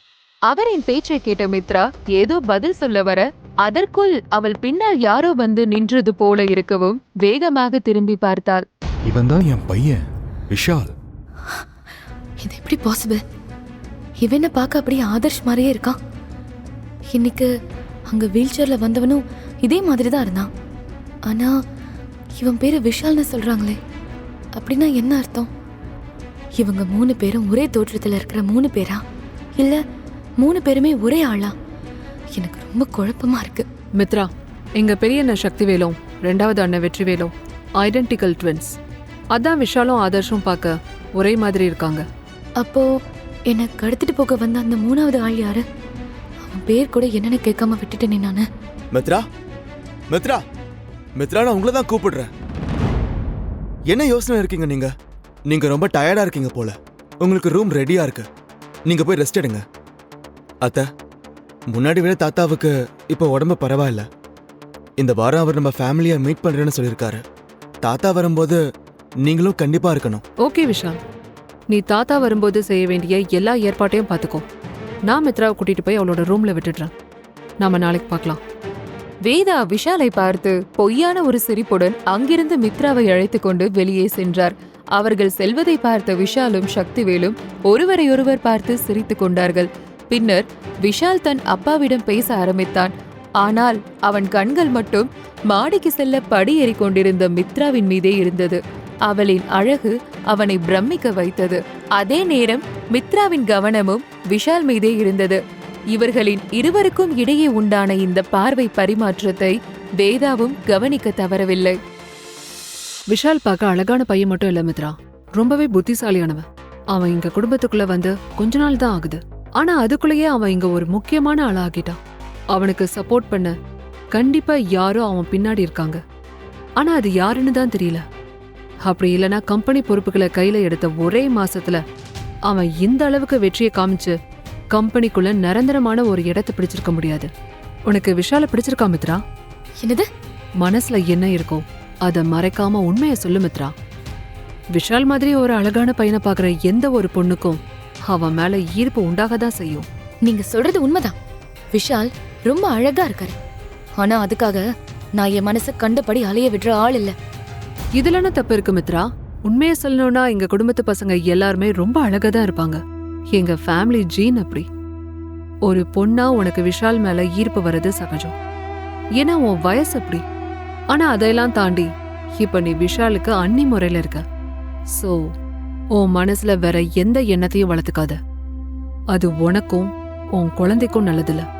உன் குழந்தைக்கு வருங்காலத்துல அவனும் ஒரு எதிரிதான். அதனால நீ அவனை விட்டு விலகி இருக்கிறது தான் உனக்கு நல்லது. அவன் ரொம்பவே தந்திரமான ஆள். ஒரே ஒரு சின்ன வாய்ப்பு கிடைச்சா கூட அவன் உன்னை அட்டாக் பண்ண ரெடியா இருப்பான். சரிங்க, நான் ரொம்ப கவனமா இருப்பேன். ஏற்கனவே காதல்ன்ற பேர்ல என் வாழ்க்கையில நடந்த பிரளயம் போதும். இனியும் நான் யாரையும் நம்ப தயாரா இல்ல என இருவரும் பேசிக்கொண்டே மித்ராவிற்கு ஒதுக்கப்பட்டிருந்த அறைக்கு வந்து சேர்ந்தனர். இனி இதுதான் உன்னோட ரூம் மித்ரா. உனக்கு ஏதாச்சும் தேவையா இருந்தா நீ என்ன கூப்பிடு, இல்லனா நம்ம மேனேஜர் ரமேஷை கூப்பிடு. இன்னொரு விஷயம் மித்ரா, நீ இந்த வீட்டுக்கு வர காரணம் நான் தான். என்ன நடந்தாலும் இதை மட்டும் மறக்காம மனசுல வச்சுக்கோ. இங்க என்ன நடந்தாலும் நீ எனக்கு தான் சப்போர்ட் பண்ணணும். என்ன தவிர இங்க யாரையும் நீ நம்ப கூடாது. அதுவும் இந்த குடும்பத்துல இருக்கிற எந்த ஆம்பளையையும் நீ நம்பவே கூடாது. பேசி முடித்ததும் வேதா அங்கிருந்து புறப்பட மித்ரா கதவை திறந்து கொண்டு அறைக்குள் சென்றாள். அந்த அறை மிகவும் பெரியதாக 5 ஸ்டார் ஹோட்டல் ரூம் போல் அழகாக வசதியாக இருந்தது. மித்ரா தனக்கு தானே பேசிக்கொள்ள ஆரம்பித்தாள். எனக்கு பாதுகாப்பான ஒரு இடம் தான் நான் தேடினேன். ஆனா எனக்கு இப்படி ஒரு வசதியான இடம் கிடைக்கும்னு நான் எதிர்பார்க்கவே இல்லை. இதெல்லாம் என் குழந்தைனாலதான். எல்லாமே விதிப்படிதான் நடக்கும்னு சொல்றது உண்மைதான் போல. போனதெல்லாம் போட்டோம். இனி என் குழந்தைக்கு எந்த ஆபத்தும் வராம பாத்துக்கிறது மட்டும்தான் என்னோட வேலை. என் குழந்தைக்காக நான் என்ன வேணாலும் செய்வேன். அதே நேரம் கீழே ஸ்டடி ரூமில் இருந்த சக்திவேல் மித்ராவின் மெடிக்கல் ரிப்போர்ட்டை படித்துவிட்டு விஷாலிடம் பேசிக் கொண்டிருந்தார். உங்க அத்தை வேதா இந்த விஷயத்துல ரொம்ப உறுதியா இருக்கா. ஆதர்ஷ் சாகரத்துக்கு முன்னாடி இப்படி அவனுக்கு ஒரு வாரிச இந்த உலகத்துல விட்டுட்டு போயிருப்பான்னு யாருக்கு தெரியும்? ஆமாப்பா, மித்ராக்கு குழந்தை பிறந்த உடனேயே நம்ம தாத்தா முன்னாடி வச்சு அந்த குழந்தைக்கு பேட்டர்னிட்டி டெஸ்ட் எடுத்து பார்க்கணும்பா. இந்த குழந்தை ஆதர்ஷ் குழந்தையா இருக்காதுன்னு நீ சந்தேகப்படுறியா விஷால்? கண்டிப்பா இந்த விஷயத்துல வேதா தப்பு பண்ணியிருக்க மாட்டா. அதுவும் இல்லாம அந்த பொண்ணு ரொம்ப அழகா, பார்க்கவே பெரிய குடும்பத்து பொண்ணு மாதிரி இருக்கா. அப்படி இருக்கும்போது அவ பொய் சொல்லி நடிக்க வேண்டிய அவசியம் இல்லையே. நான் அப்படி சொல்ல வரலப்பா. யாரோ ஒரு பொண்ண ரொம்ப சாதாரணமா நம்பியெல்லாம் அத்தை நம்ம வீட்டுக்குள்ள அவளை கூட்டிட்டு வந்திருக்க மாட்டாங்கன்னு எனக்கு தெரியும். ஆனாலும் நம்ம திருப்திக்காக நம்ம ஒரு டெஸ்ட் எடுக்கிறதுல என்ன குறைஞ்சிட போகுது? உனக்கு என்ன டெஸ்ட் பண்ணணும்னு தோணுதோ அதுக்கான எல்லா ஏற்பாடையும் பண்ணிடு விஷால். அந்த பொண்ணு வயித்துல வளர்ற குழந்தை ஆனா பொண்ணான்னு வேற இன்னும் தெரியல. ஒருவேளை அது ஆண் குழந்தையா இருந்துட்டா என்ன பண்றது? நீங்க இந்த பொண்ணை நினைச்செல்லாம் கவலைப்பட வேண்டியதே இல்லப்பா. ஒருவேளை அந்த பொண்ணோட வயித்துல இருக்கிறது ஆண் குழந்தையா இருந்தா கூட அதனால நமக்கு இப்போதைக்கு எந்த பிரச்சனையும் இல்ல. அவன் ஒரு 20 வருஷம் இந்த உலகத்துல சந்தோஷமா இருந்துட்டு போட்டுமே. அவன் அப்பனே இந்த உலகத்துல 27 வருஷம் வாழலையா? ஆதர்ஷ் இந்த வயசுல யாருக்கும் பிரச்சனை கொடுக்காம செத்து போன மாதிரி இவனுக்கும் ஏதாச்சும் நடக்கலாம், யாருக்கு தெரியும்? ஆனா உனக்கு இன்னும் அத்தைய பத்தி முழுசா தெரியல விஷால். அந்த குழந்தை தான் அவளோட மாஸ்டர் கார்டு. அந்த குழந்தை இந்த உலகத்துக்கு வந்துட்டா போதும், அத வச்சே உன் அத்தை மொத்த கேமையும் தலைகீழா மாத்திடுவா. இந்த கவலையெல்லாம் என்கிட்ட விட்டுட்டு நீங்க அமைதியா ரெஸ்ட் எடுங்கப்பா. இவ்ளோ நாளா அவமானம் நினைச்சு நீங்க பெத்த பையனை இந்த உலகத்துக்கிட்ட இருந்தோம், உங்க உறவுகள் கிட்ட இருந்தோம் நீங்க மறைச்சு வச்சிருந்த உங்க ரகசியம் இன்னைக்கு வெளியே வந்த மாதிரி எல்லா விஷயமும் ஒரு நாள் வெளியே வரும். அவனது பேச்சை கேட்ட சக்திவேலுவுக்கு ஒரு மாதிரி சங்கடமாக ஆகிவிட்டது. சில நேரங்களில் விஷால் தனக்கு உதவி செய்ய இங்கு வந்தானா, இல்லை தன்னை பழிவாங்க வாய்ப்பு தேடி இங்கு வந்திருக்கிறானா என்று அவருக்கே சந்தேகமாக இருந்தது. விஷால் எப்போதும் யோசிப்பது ஒரு மாதிரி இருக்கும், வெளியே பேசுவது ஒரு மாதிரி இருக்கும். அவனது செயல் அதையும் விட வேறு மாதிரி இருக்கும். எனவே அவன் இதைத்தான் செய்வான் என்று கணிப்பது ரொம்பவே கடினமான விஷயம்.